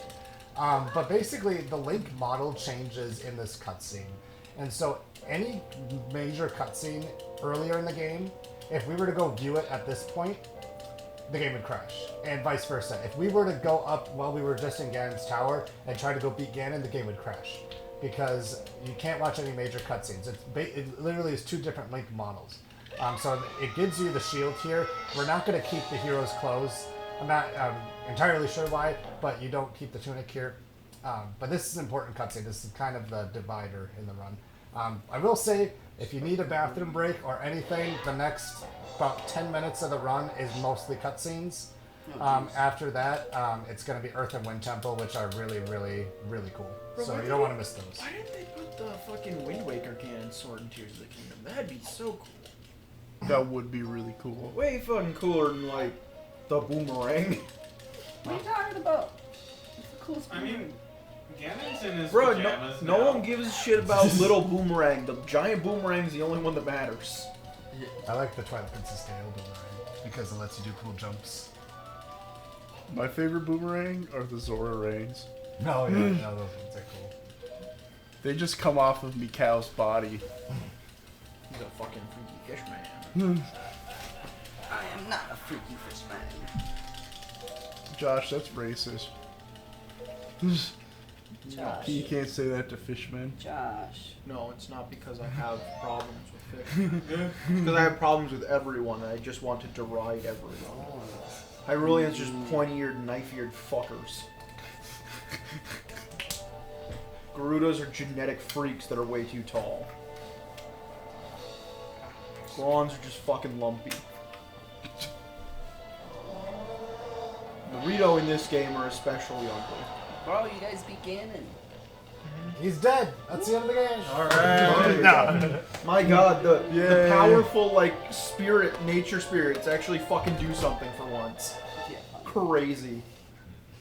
Looking at you fucking Breath of the Wild Tears of the Kingdom dragons ain't doing shit. They're like, ooh, a hole in the ground. Let me go in there. I gotta get in there.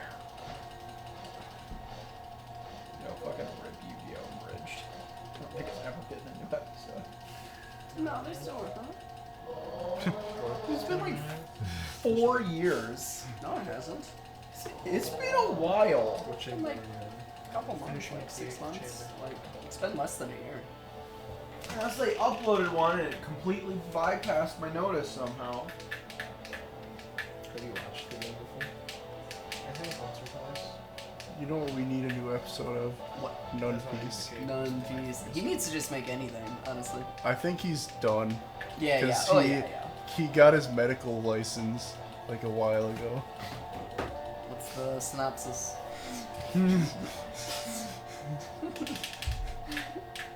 They're a doctor now? No, no, no. I'm talking about how many years?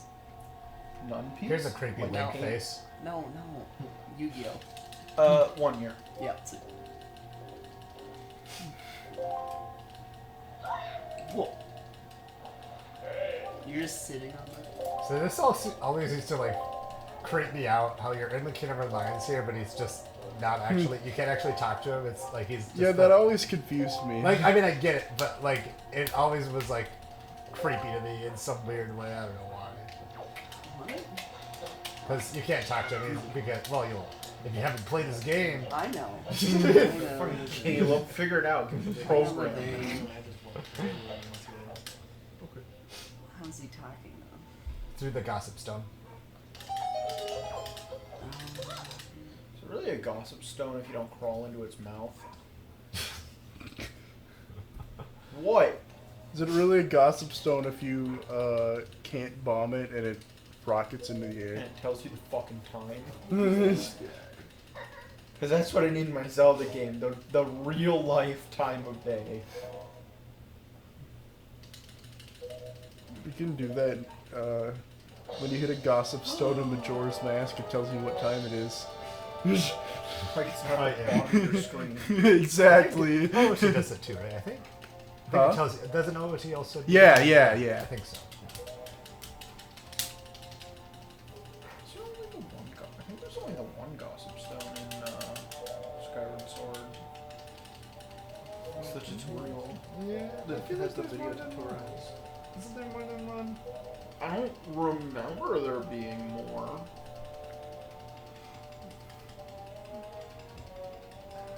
I must be misremembering. For some reason I feel like I remember there being more than one, but I must be wrong. Good. I have Assume that. triangle. Stay with that. Follow that arrow. I have the golden triangle, Arrow. the golden arrowhead. This is the last piece of the Millennium Puzzle. With it, you can activate the Yami no game. Pizza. Oh, the Triforce fucking mattered.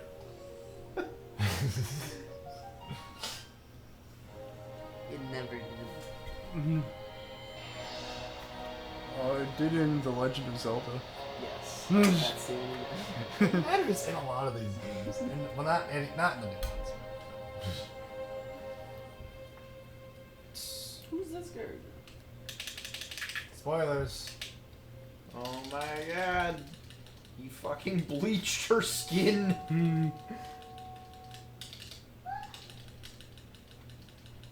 Oh no. No, Zelda, don't look like that. In that appearance, you're useless in every game. She's pretty useful in this one. And in Spirit Tricks. Well, she doesn't look like that. This one. She has her armor. Or whatever. Phantoms. Yeah.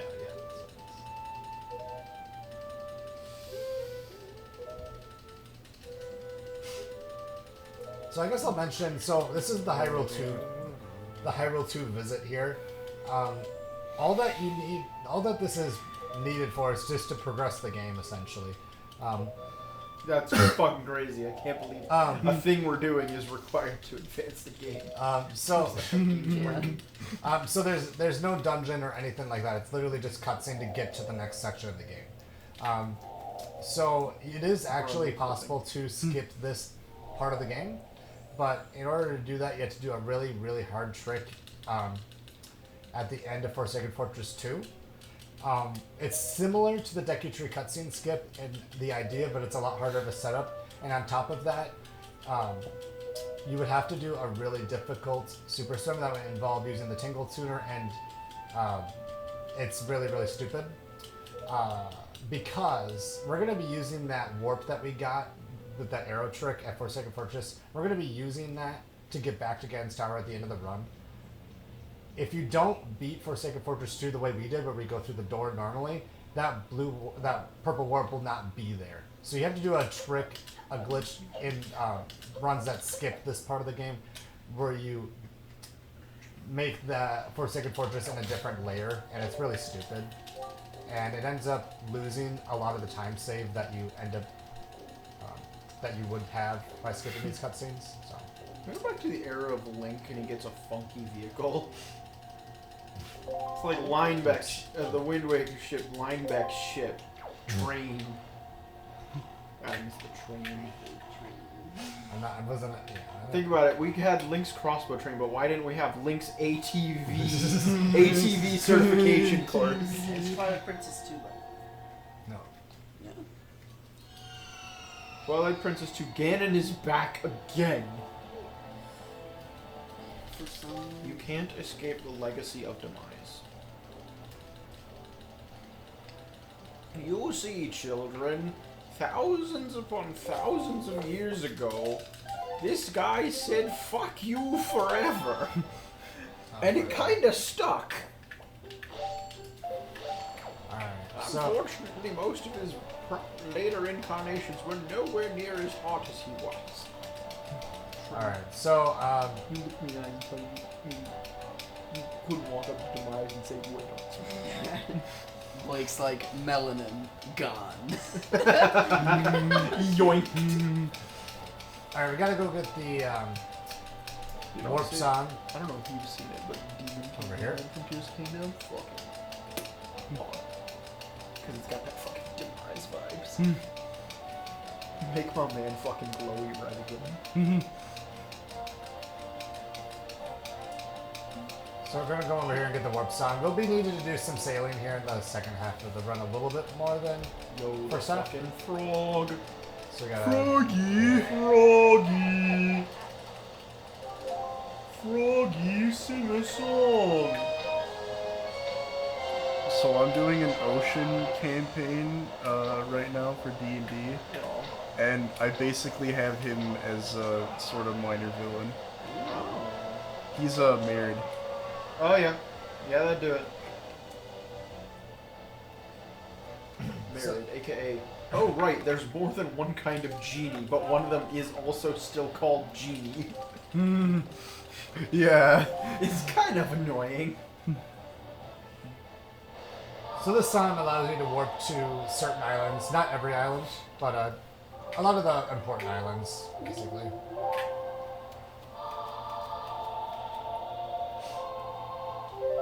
Yo, shout out to the real heroes of this game, the fucking invisible choir that follow this Link around all the time. They are way cooler than him. Now control the winds and get his ass back here. So now we're gonna be preparing to get to Earth Temple, which is the hardest dungeon in the game. It's very. We could easily have to do the whole dungeon over again if certain things happen. We'll get to that. Use a grass type or an ice type or yeah. a steel type.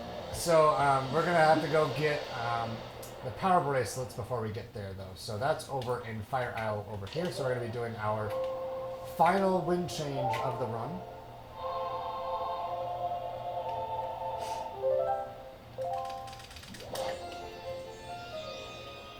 And this will take us over to Fire Isle.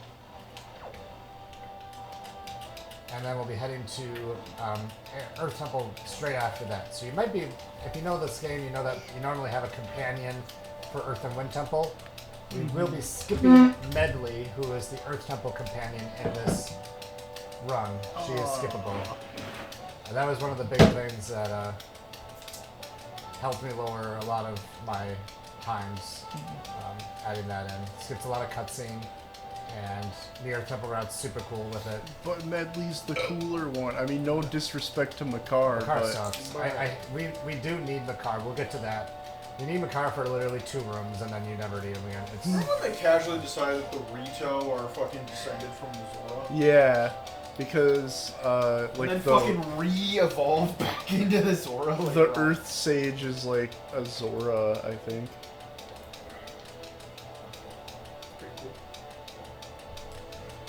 And then the Wind Sage is a Kokiri, because the Koroks are supposed to be Can you swim Kokiris. really fast to get to this island, or is it hard to do? you wouldn't really be able to do that realistically because of your placement. Okay. And you could do it. We're in a weird spot in the ocean where we don't really have anywhere to land on, so it's kind of weird. You would. It really wouldn't save time. Bro, look at that to fucking cool set it up. bird. Look at that cool mountain. Yeah. Joe, dude. could you stand still for 4 minutes and 55 seconds? No. I hate you.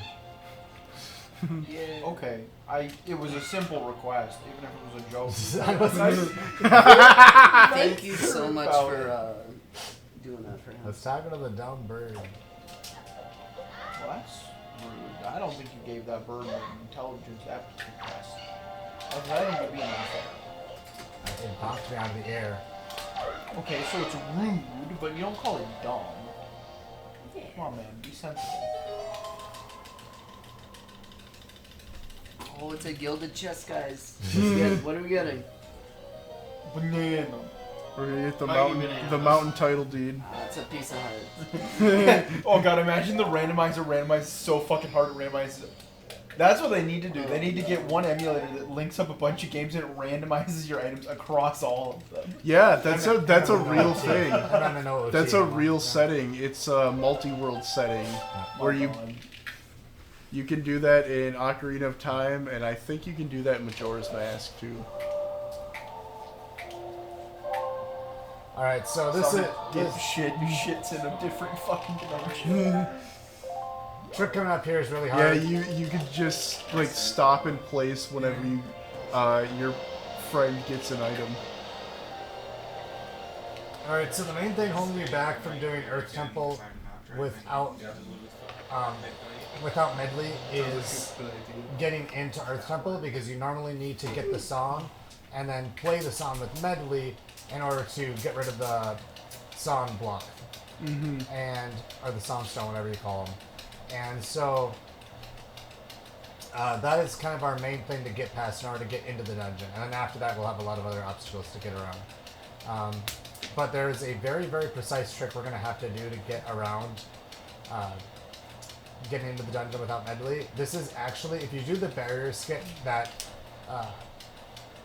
normal runs would do, where they do like a bomb push, we're going to be doing a bomb push.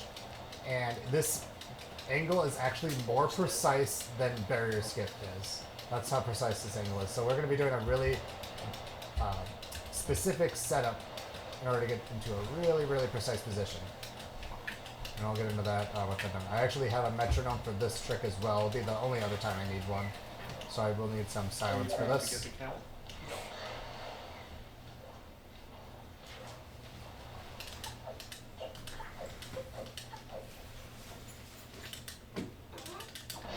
So starting now.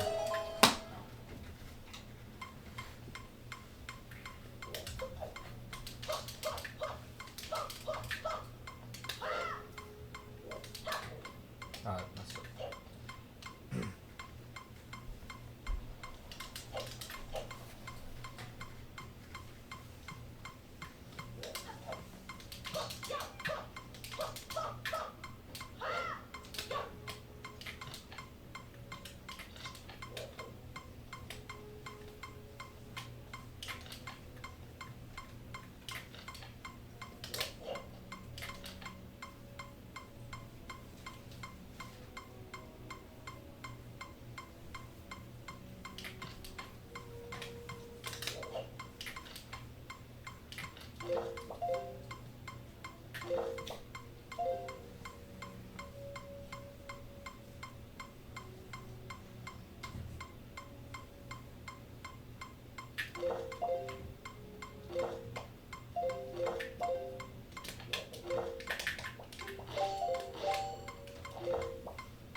Should be safe. We're good.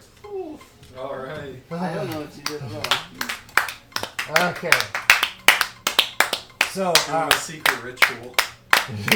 yeah, that's my ritual. Alright. Okay. So, you get into a really precise position and then pull out the bomb on a specific frame and then pull out your sword, which pushes you forward. And if done correctly, you'll pop through the wall and then you can leaf and then jump around. Alright, so right away here we're going to be doing a really annoying trick. So normally, like I mentioned, this is the hardest dungeon. Definitely need a joke-free segment here. Normally you need medley to go on 2 switches. we are going to be using this guy instead to go on one of our switches.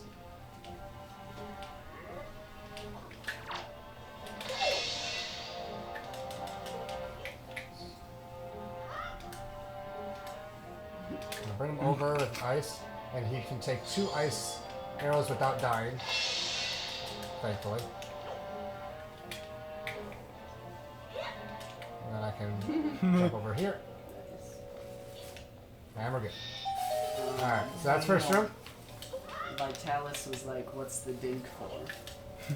Is that your bro? Oh, that's my brother. Yeah, it's a metronome that's What's the dink used. for? It's What's a the dink metronome doing? for timing the trick.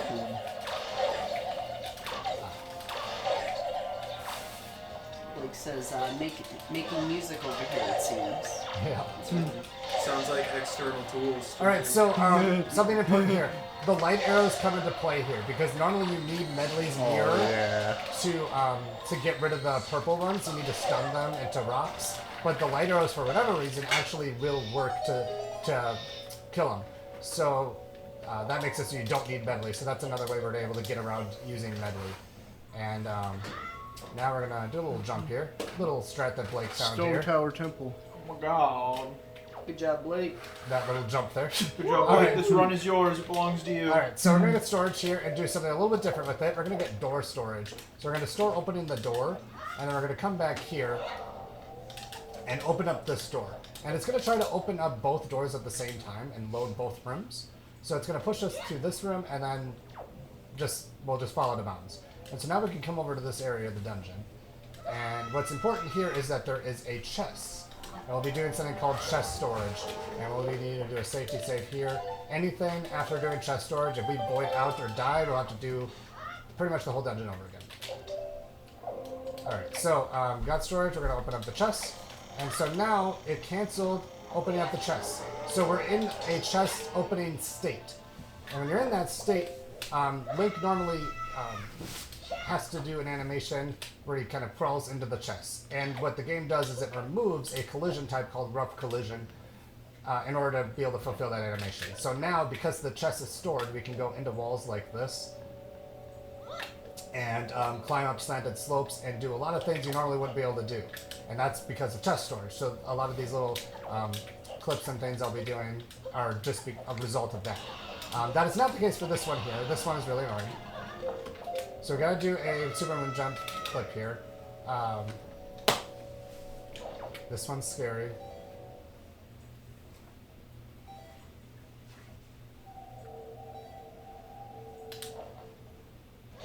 Okay, that's fine. Back up.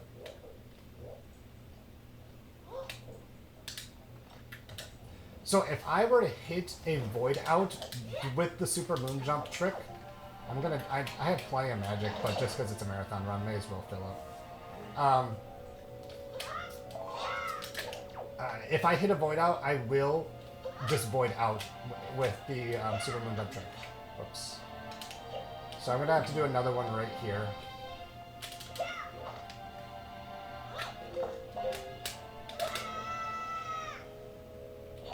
Alright. Retards and Gyptos have been in the same game together. Yeah. Ocarina of Time. Mm.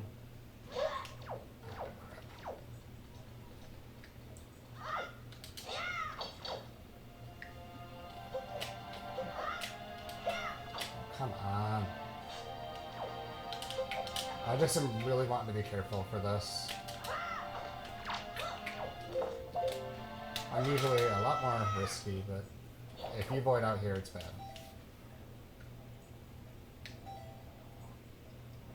No one fall into the void. Okay? Not ponder the secrets of the void.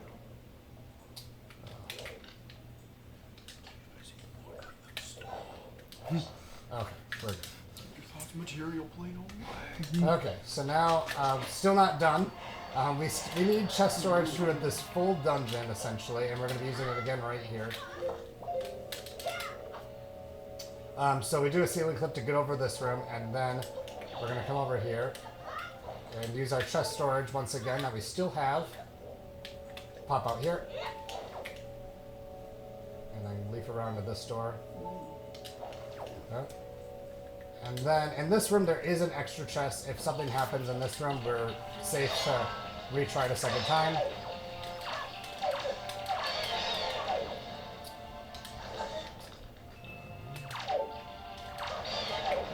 This game got real goober energy. They're all just like goobers, you know? Alright, so I'm going to do another I know clip what you here. mean. Alright, so I can once again just climb a ledge right next to a wall, and then I'll just fall through the wall essentially, and just like before. And we're pretty safe from here. So this this leads to the boss room. In case something catastrophic, unexpected happens, I'll open this up and save, but I shouldn't need it.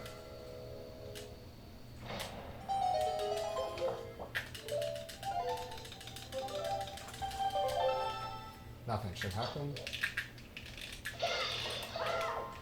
I think hopefully you win is what happens. Alright, so we're gonna mirrors. Alright, and then once again we can just do a single clip and clip into Earth.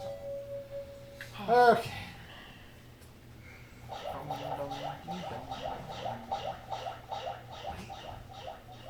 What's your PB pace at this These point? Teletubbies. PB would be done with Earth Temple a couple minutes ago. PB got a 152 Earth Temple, I think. Never seen that. Like Chongus goober right here. He is a big chungus. Big Chungus. Alright. He did. Yeah, he's got a cowbell lantern. As all lanterns are.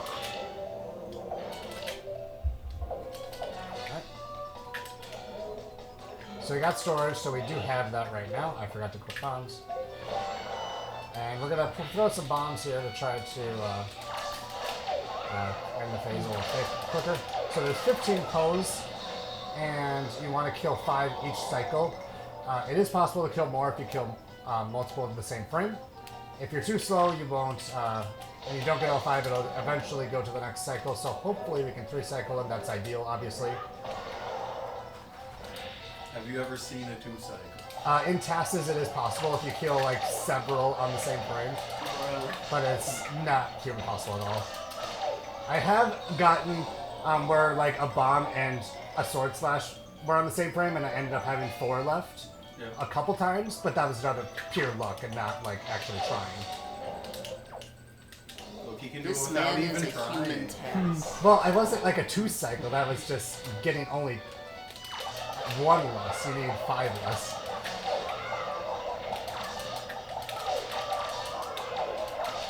You know, they're just little guys.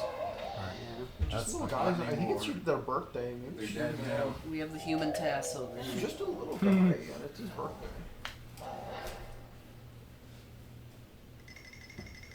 Aw, he's wiggling away. Unga Wunga. Yeah, that's Earth Temple, so that's the hardest dungeon in the run, so I'm glad that went well. We can make him harder. For the next dungeon, Josiah, you have to play with your Fine, right what? foot behind your head. This no. Well, And for the dungeon after that, Kian's gonna go BB Bobo in your ear every 2 seconds. No, I'm not doing that. You Y'all are. remember that party member? You're closer to him, so. He'll go along We with can't the move because he asked you to sit there, so.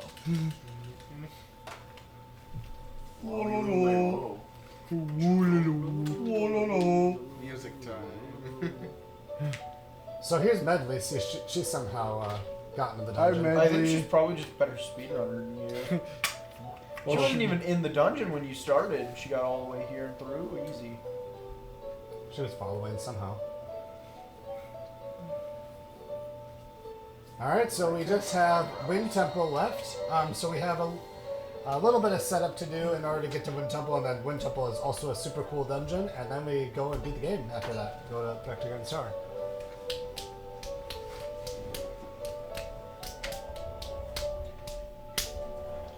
Zora look better or worse if they had mermaid legs instead, mermaid tail instead of legs?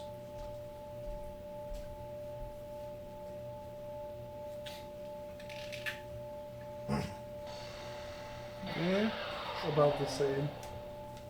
I actually God. visualized it. Guy's sword got bigger. No. Okay, now Face. it's looking more like a mess.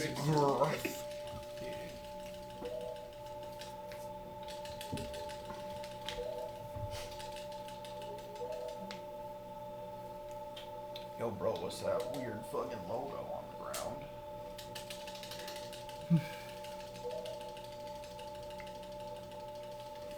Link's getting pulled up by the tractor beam. Link, no! I always found it weird here that you beat this dungeon and then you approach the kid around lines and he just has nothing to say to you. Like, I don't want him to talk to me, but I always just found it weird. Fucking well done, Luke. Well done, Link. Allow me to recite the history Does of he have Hyrule. something to say to you if you went to the Wind Temple first? You can't beat Wind Temple first, though. Because you need mentally... You need to beat Earth Temple to trigger Makar to spawn. Oh, okay. So it is... Yeah, you can't beat him on order. I gotcha. Yeah. But he does say stuff after Wind Temple. He's Well, ch- yeah. he's chatting with the fish. So we gotta sail over to Wind Temple here. It's just one quadrant away. I think Super Swimming would say about 10 seconds have done really well. Not really worth it. With the risk and RNG that goes into it. You just don't want to deal with it. Oh boy, what are gaming biggest plot twists In Bleach, biggest plot twists in, according to Game Rant. according to Game Rant, the top 9 plot twists in Bleach. Ginjo's true intentions is That's a number good- 9. That's a decent one. Number 8 is the spot of number 0. Nice. Hey, really? Number Yeah. 7, the Quincy's return. Yep, that's nice. Number 6, Ichigo's death. Yep. Number 5, Gen's betrayal. Number 4, Aizen's Kyokasui gets her. Nice. Yes. Number 3, Zangetsu's identity. Number 2, Aizen's death illusion. Number 1, Aizen betraying the Soul Society. Alright, trick coming up here. They publish it online, so their opinion's more valid than yours. Oh, okay. Trick coming up here. Alright, so I have to get into Wind Temple here. We never got the Skull Hammer when we went to Forsaken Fortress 2. So we had to do a little dumb clip here. I hate this trick. This one's kind of annoying. Oh, if you had the heavy boots. 1 second. Good. Nice. Alright, so heavy boots wouldn't do anything because we need Skull Hammer to break the thing. So we gotta learn the song and then go get Makar. So we're kind of doing what you normally would have to do because we need Makar for this dungeon. Unfortunately, you can't skip him because of 2 rooms at the beginning of the dungeon where he is needed. Unfortunately, there's no way around it. Even in any speedrun, there's no way to skip Makar. Yo, Blake, can you get on that? Blake will find a way. Do what? Yeah. Skip Makar, duh. Oh, okay. I always thought the other song. You got this, I Blake. forget what the other song Get on the is. tag. That's God's lyric. Yeah, I always thought that one sounded better than Oh this yeah, it one. sounds way better. Blake says, "I wish." It's a Kokiri. It's so It's Saria. Bro. it's a little cringe boy. He just wants a hug. I'm a little Bro, is cringe that, boy. You got to see on. Has Ben drowned? Oh my God, Ben! Ben, no! Blake says he doesn't think it's possible. I don't think it's ever going to be possible. I'll talk Not about, with I'll that talk- attitude. No, I'll talk about why it won't ever happen, probably. But instead of explaining why not, you could think about how it could. Yeah. If there was another way to plant trees besides Makar. What if you... Okay, so now we gotta go get Makar and then get the Iron Boots. The Iron Boots have 1 use to hit 1 switch in Wind Temple, and that's the only use for them. Unfortunately, you still need, so unfortunately, we need to get them. But we're gonna go get Makar first. I don't see how a car is going to help you in the ocean, but We're gonna go get Makar. he'll pimp my car. I'm in me mom's car. I'm in my mom's car, vroom vroom. Get out me car. Aw. Which one of you doesn't know how to flush toilet? Shit. Disgusting. There's fucking one he is.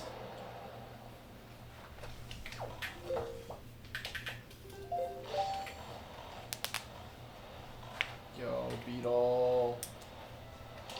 Yo. Thank you. Oh,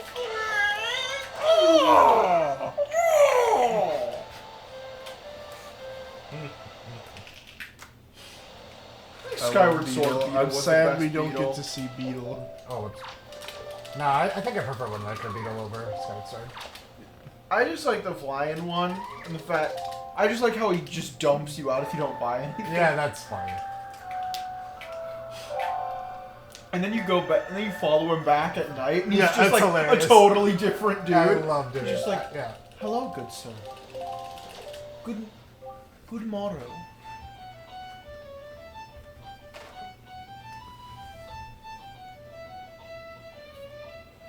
You see, to evolve and survive this ocean land, we ripped our heads off and turned into little seed turds. In a few thousand years, we're gonna just give you a little piece of shit every time you find us.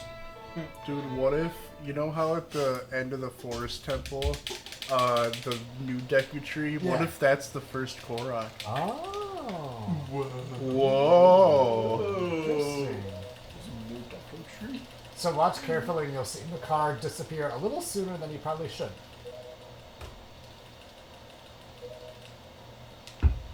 Yeah, after you beat the forest temple, like a little fat, like mini Deku tree comes and he's like, I'm the new Deku tree. Bro, I can't believe they fucking ripped off My Hero Academia, though. Alright, so we're gonna go get Iron Boots over at Ice Isle. And then we're gonna go to Wind Temple and then finally do our final dungeon.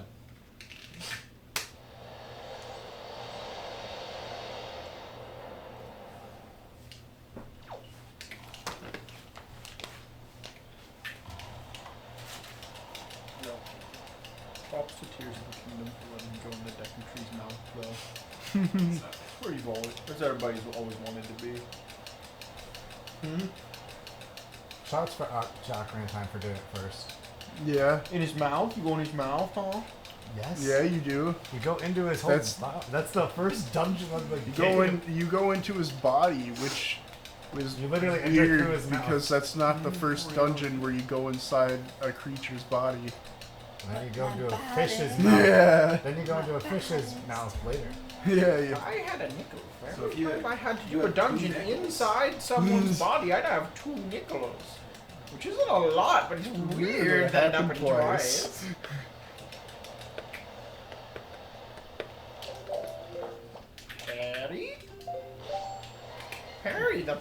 Perry the plumber? You gotta parry the platypus, Josh. Perry the platypus? I can't do it, dude. I could. No, I can't definitely do it. could. I think I could. I can't do it right now. I would Parry need the time. platypus. Perry the platypus. I can't do it either. Carry the carrot. Really? Let's see. It's like most of no, I didn't make it happen. Jump slash isn't quite as fast. Oh, Vanessa! She's with her mother. How does one fire arrow calm all of this down? It's called being a skilled archer. It's called magic. Magic. Link's got the magic in him. Got the magic. No joke. Gilded chest, guys. What are we getting? Oh, We're gonna be. We're getting Kokori, the Korok shield. Goran's It's a low Korok seed. We're getting the Bremen mask. Boots. I need a randomizer that goes Got the across Breath of the Yeezys. Wild just so every chest can potentially be replaced with a Korok seed. What are the boots? Oh God. Just normal iron boots. And then every Korok Korok could be an item. Imagine how tilting that would be. That'd be a randomizer. Like, It's like, we're gonna set you up on the TV on the side, we'll check in every few hours. It's like, hey guys, welcome back. Today we're doing Korok Seeds number fucking 500 through 248. Alright, so we have everything we need. We got Makar up on the King's Head. We have our Iron Boots. And now we can go beat Wind Temple. This is another really difficult dungeon. This is the second most challenging dungeon. They're really close to Earth Temple. So definitely joke free once we get into the dungeon. We just gotta sail back over there now with Makar. Have you thought about recontextualizing? Instead of thinking of it as the second most challenging, think of it as the second most opportunistic. It is the second most cool. Think about how many opportunities there could be in there. Stop framing it as challenges standing in your way. They are challenging. I like thinking of it that way. Opportunities to grow. No, everyone must conform to my TED Talk mindset. I am the sole truth. I am TED. This is my talk. You are the TED. One day a voice will boom through the sky. Well, thanks everybody for coming to my TED Talk. I've been TED. And that's the end. And then nothing ever happens again. We are all There's just gotta one. be a TED Talk. We are all just I gotta one. get TED. We are all just one elaborate TED Talk anecdote. What has Ted ever talked about?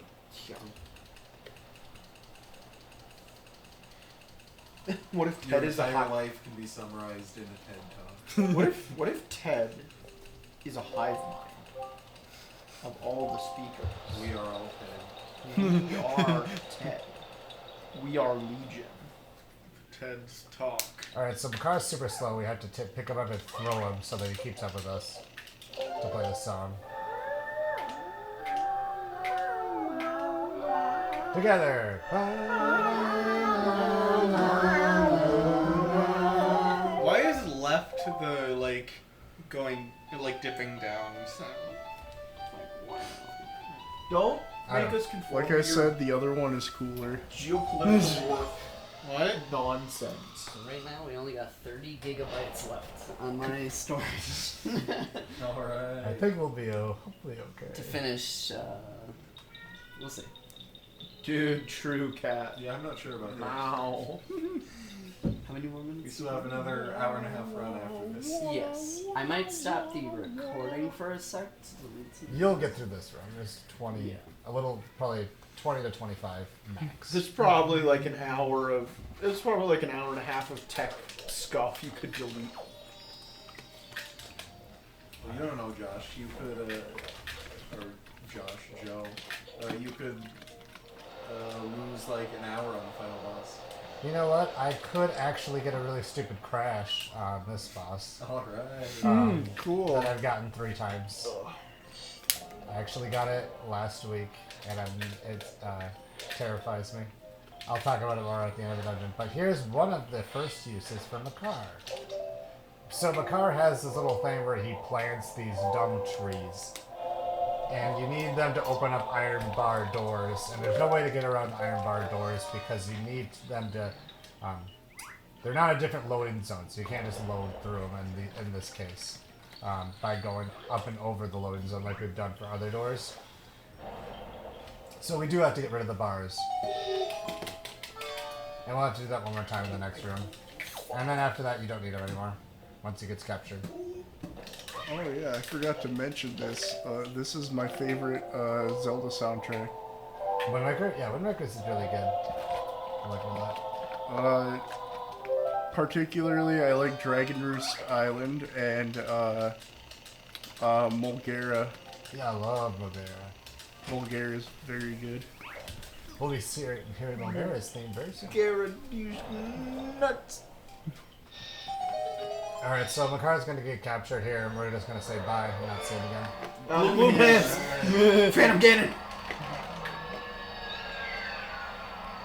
Fucking rip. Alright, so we're gonna get chest storage again. This dungeon will be getting chest storage 2 times. The first time will be used to get down to the hookshot room, so we're gonna get just do a safety save here.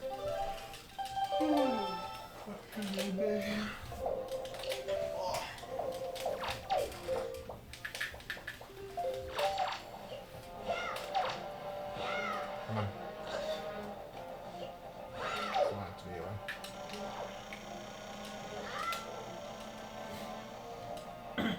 Alright, so we're going to get chest storage. Once again, the collision's removed so we can actually squeeze into these little posts by each door and just fall through. And then we can pull leaf, and this below us is, that we're going towards, is the mini-boss room. So boss and mini-boss rooms, I haven't mentioned this yet, but they're separate from the dungeon. So they're complete separate loading zones. So if you can access the loading zone when you're in the room before it, you can load the room. Oh. And this is going to be a fight that's really nice to have light arrows, because it's very annoying if you don't. So this is one of the probably one of the best parts of the game to have light arrows early. Because this mini boss fight is pretty annoying to find. Because these guys will keep spawning other enemies if you don't beat them fast enough. And it's pretty annoying, but 3 light arrows and they're dead. And that'll get you hookshot.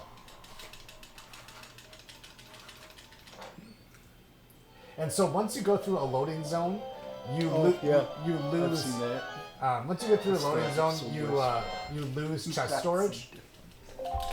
You lose chest storage, so we don't have chest storage anymore because we went into this boss area. Oops. So we're gonna have to. Yeah, there's gonna be a lot of differences. We're gonna have to get chest storage again in order to make our way quickly down to the boss room area. Or the There's no Dawn Creed, and Arlong gets to eat at the Bratier and take Nami with him. Alright, so this room has a Yeah. pretty tricky thing here. So we want to spawn an extra chest in this room. And so there's already one chest, but it has a key in it, and we need to use that key while we have chest storage. And so when you open up a chest for chest storage, you don't get the item until after you go through a loading zone. And so we wouldn't have the key in time to be able to use it. So what we do is, if you stand right on the edge of those and then jump slash, you won't go down and have to fight the enemies that you normally would have to. Normally you fall down those and then there's a bunch of enemies that spawn. And so by doing that trick there, you can avoid that and still spawn the chest. So now we get the key and we have this chest. And get chest storage again.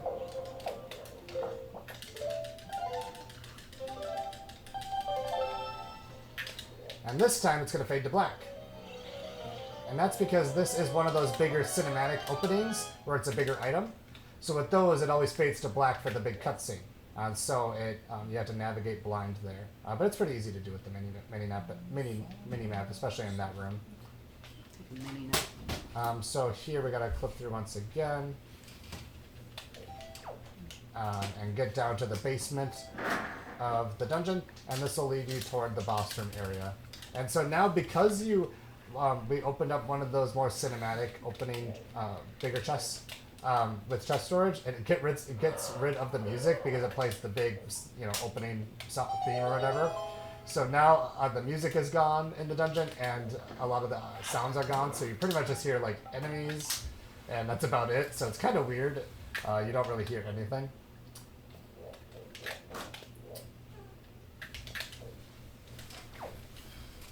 So now we're just gonna make our way across this room and one more room after that, and we'll be in the boss room already. Ooh. Really? Oh, why is there no sound? I just explained that. I wasn't paying attention. He hasn't been at my computer. Yeah. Okay. So once again, there's a sound block over here. This one's pretty funny to skip with chest storage. Oh, whoops! Type those up too early. You can literally just walk up this with chest storage.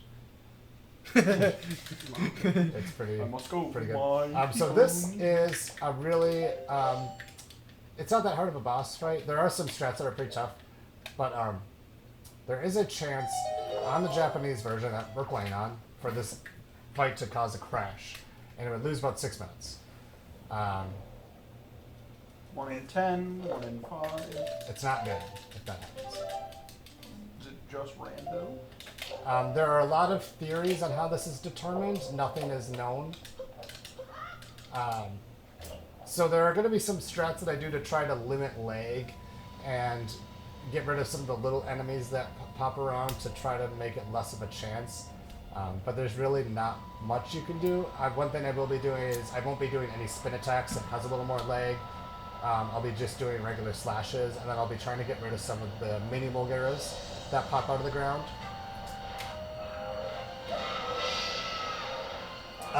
And that'll help to make it less likely. Doesn't happen that often. I've had it happen to me 3 times since running this game, which is about a year now. And it's only on the Japanese version. This doesn't happen on the English.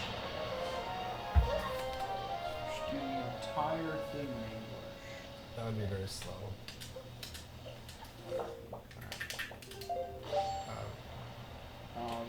The We did potential 6-minute time is far worse. You're gonna lose more than 6 minutes to play in English. Here's the best theme though for boss music.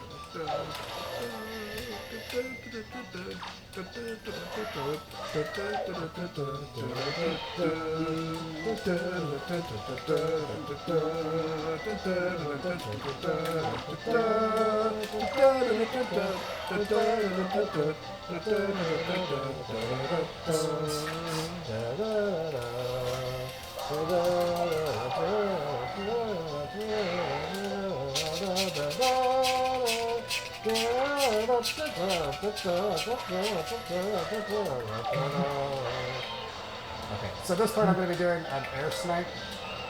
Oh my gosh. This might be a little bit weird here.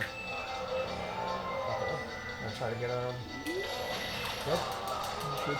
That. So that's one. I'm going to try to do that same strat again.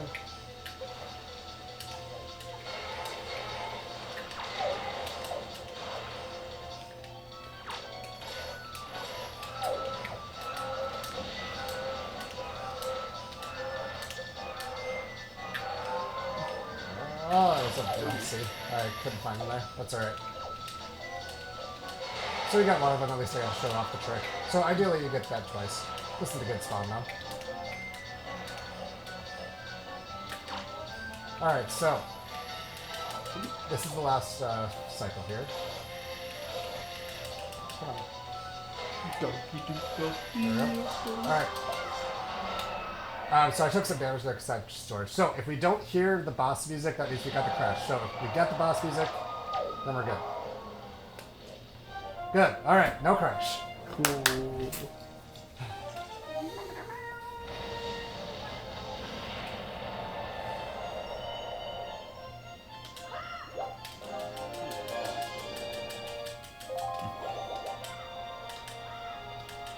Oh my god, it's the Triforce. Yeah, no one ever talks about trying to claim the big fucking wings that are stronger than the Triforce because they're always around it. Alright, so that's your final dungeon. So now we gotta go and beat the game. Beat the game. Beat the Oh, here's Makar. He somehow got out of his jail. Duh, he served his time like a good citizen.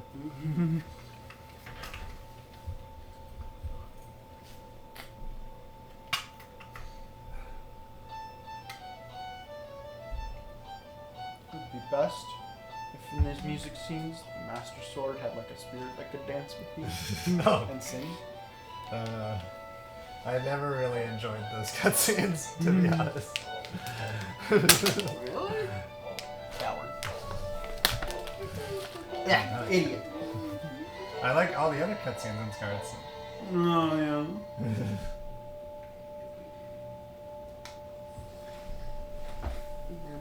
Like when Gearheed licks you. Yes, he looks. It's a beautiful thing. Alright, so fully charged Master Sword. It has acquired yet more girth. Alright, so we're gonna do one more super swim. We haven't done a super swim in a little while. So we're gonna be heading back to Forsaken Fortress now. We spawned that warp earlier that went from Gan's Tower to Forsaken Fortress, and now we can take that back for a quick access back down to Hyrule to Gan's Tower.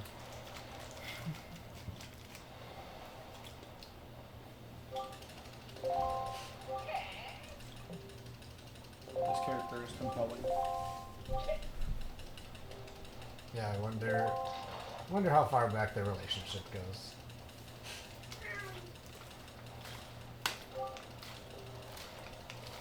The map fish is actually just the tail of Jabu Jabu stretching across the entire ocean. It's a two-headed fish. The one you met earlier is just a fake head. Yeah, he's like cat dog. It's like an anti-anglerfish, you know? He's a fish. Alright, I'll need some quiet for this final swim here. Heading back to Forsaken Fortress.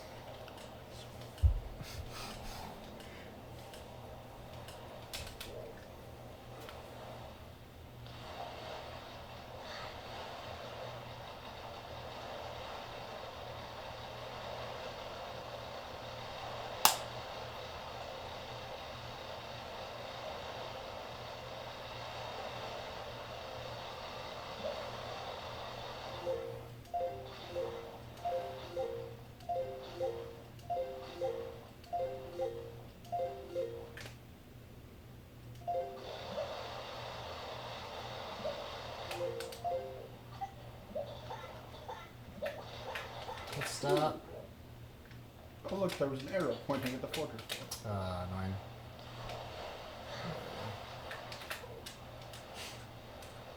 So once your side hop goes below the ground you start on, then you lose the side hop. So that's why I kind of lost it right away there.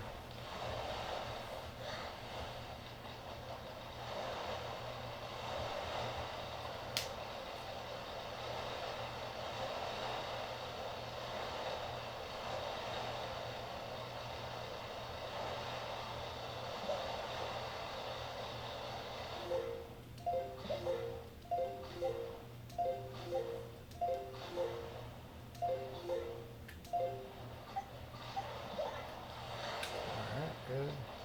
So now I just gotta get up close to the island here.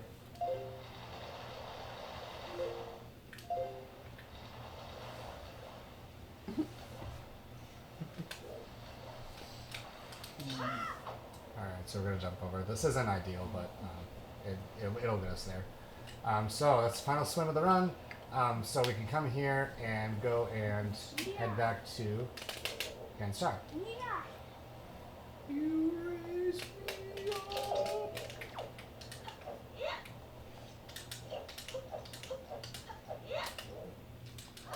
You ever think about how many jobs It all Link comes full costs circle.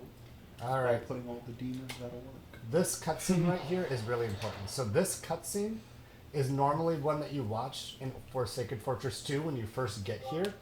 If you weren't able to watch this cutscene, you would have to sail here because you need the Kinderberg Mines to get into this purple warp. So, luckily when we came here earlier, the way we came to Forsaken Fortress 2 when we beat it was via this warp. So we never triggered that cutscene. So thankfully we could trigger it now and spawn the Kinderberg Mines into the cutscene, which is really, really nice. Otherwise you'd have to sail. Sail! Alright, so let's go beat the game. Question: Yes. do we have to fight Puppet Ganon? What do you think? No. Okay, Just just like I thought. But what if? Yes. let's. Okay. Alright, so we're gonna make our way up the staircase here. We do need to beat these guys because we're gonna be doing a trick to skip the we'll be skipping Puppet Ganon, but we'll also be skipping the cutscene that is right before Puppet Ganon. So we need to have access to the door and able to do that in order to do that. So you need to kill all these enemies. You could get into the door and trigger the cutscene without killing these guys, but it's faster to kill them and then do the cutscene skip. Or you could do a BLJ. Yeah. Yeah, just BLJ. Question, Joe. To me that Are we gonna fight Ganon? Ganondorf Yes. is not We're the almost first there. Demon King. Okay, need some quiet here. Spirit Tracks has Demon King Malladus. So, I'm going to get storage here for the final time. Well, actually, we got to get it twice in a row, but the final storage trick here. I'm going to get storage, open the door, and it's going to force me to be in front of this door. This is a different kind of door for getting door storage for, because it's a door that goes through a loading zone, so it allows you to essentially walk through walls.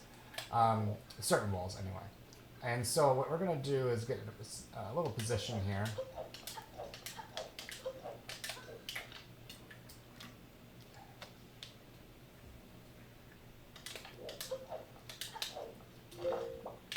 And this is all because of the door storage. And I have storage right now.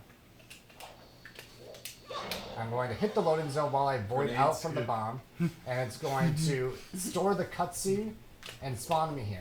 And now, here's Zelda. Link and Zelda are in bed together. That's interesting. We should get a lullaby. And so now we're going to grab a ferry. And head out this way. And let's go fight Ganon, folks. Ooh, zombie hover. Oh, it's Ganondorf. Ganondorf. I'm not scared of you anymore, Ganondorf. 27.9. No, I'm gonna say, I think it was like a classic mistake. That's another classic Link face. He's like, who? I'm gonna say, it might have been a classic mistake of the Generations of Hyrule to let Ganondorf build his tower like fucking 2 blocks down from the castle. I never Just- understood that either. Just think that maybe, just maybe, they should have not let him do that. Why not? Maybe, So- just maybe, they should have moved. Ganondorf here technically has like a 10 head, not even a 4 head or a 5 head or a 6 head, it's like a 10 head. Little gem does nothing for him. I disagree. Punched, backed, slapped. No, not our Master Sword. Like fucking 2 inches, and the game would just be over. Because Zelda would be dead. This is Then there'd be no point. what I would consider the most brutal Ganondorf death No, yeah. in Zelda. Oh, this guy's all nose. Having, He knows. Mm-hmm. having had the final phase of Tears of Kingdom boss spoiled, but on an accident, yeah, you're probably right. I don't think it's gonna match. I mean, I think there's something to say for the Zant neck snap, but That's pretty good. But yeah, I think this is one. I don't know. I think I prefer. that's more the- just weird than anything. Yeah. It's interesting. Claim the magic Dorito. Claim Yo, the can we get some Doritos in the chat? Touch this shit. claim and the fuck Cool you, Ranch. Bitch. Get bent loser Triforce Blast. This is my Triforce. He's not actually touching it. This He's is my if you're going to free cam, he's not touching the Triforce here. It's kind of interesting. butt. If you go into free cam, he's not touching the Triforce. It's kind of hovering. It's kind of funny. All right, is everyone ready to laugh together with Ganon? Wah Some ha of it's ha funny. ha. I need to hear you laughing loud to hype up this. Here we go.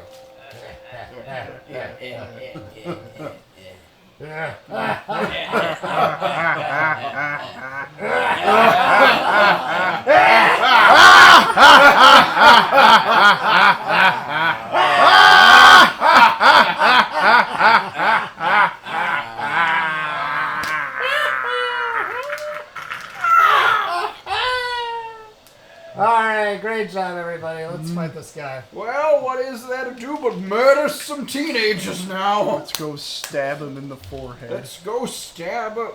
Well, my plans have been ruined. Time to stab some midgets. All right, so Ganondorf has 3 phases.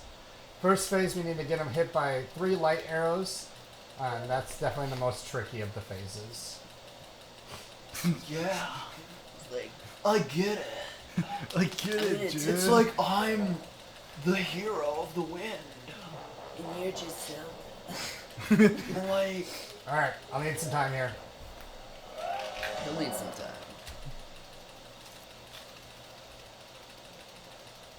Time will be coming up relatively soon here, so you know.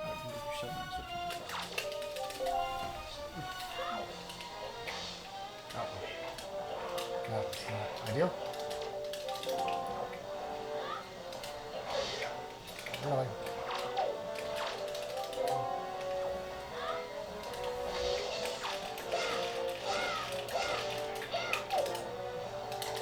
Can't you just hit Ganon with the light arrows? We need. That's her job. We need to hit him with the mash swing. It's about teamwork. Makes the dream work. Oh, that was bad on my part. I should have went hard more. Okay. Alright, that's phase one. He's gonna smack her.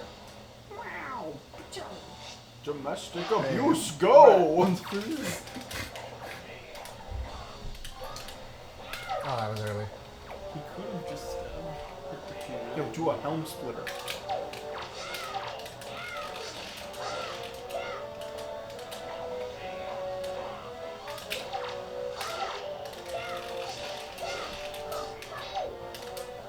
Okay. Time's coming up. Where's Zelda?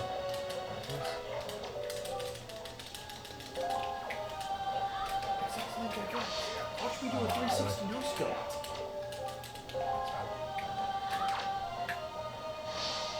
Alright. And... time! Bam! Woo! Woo! 2 out of 420. 420.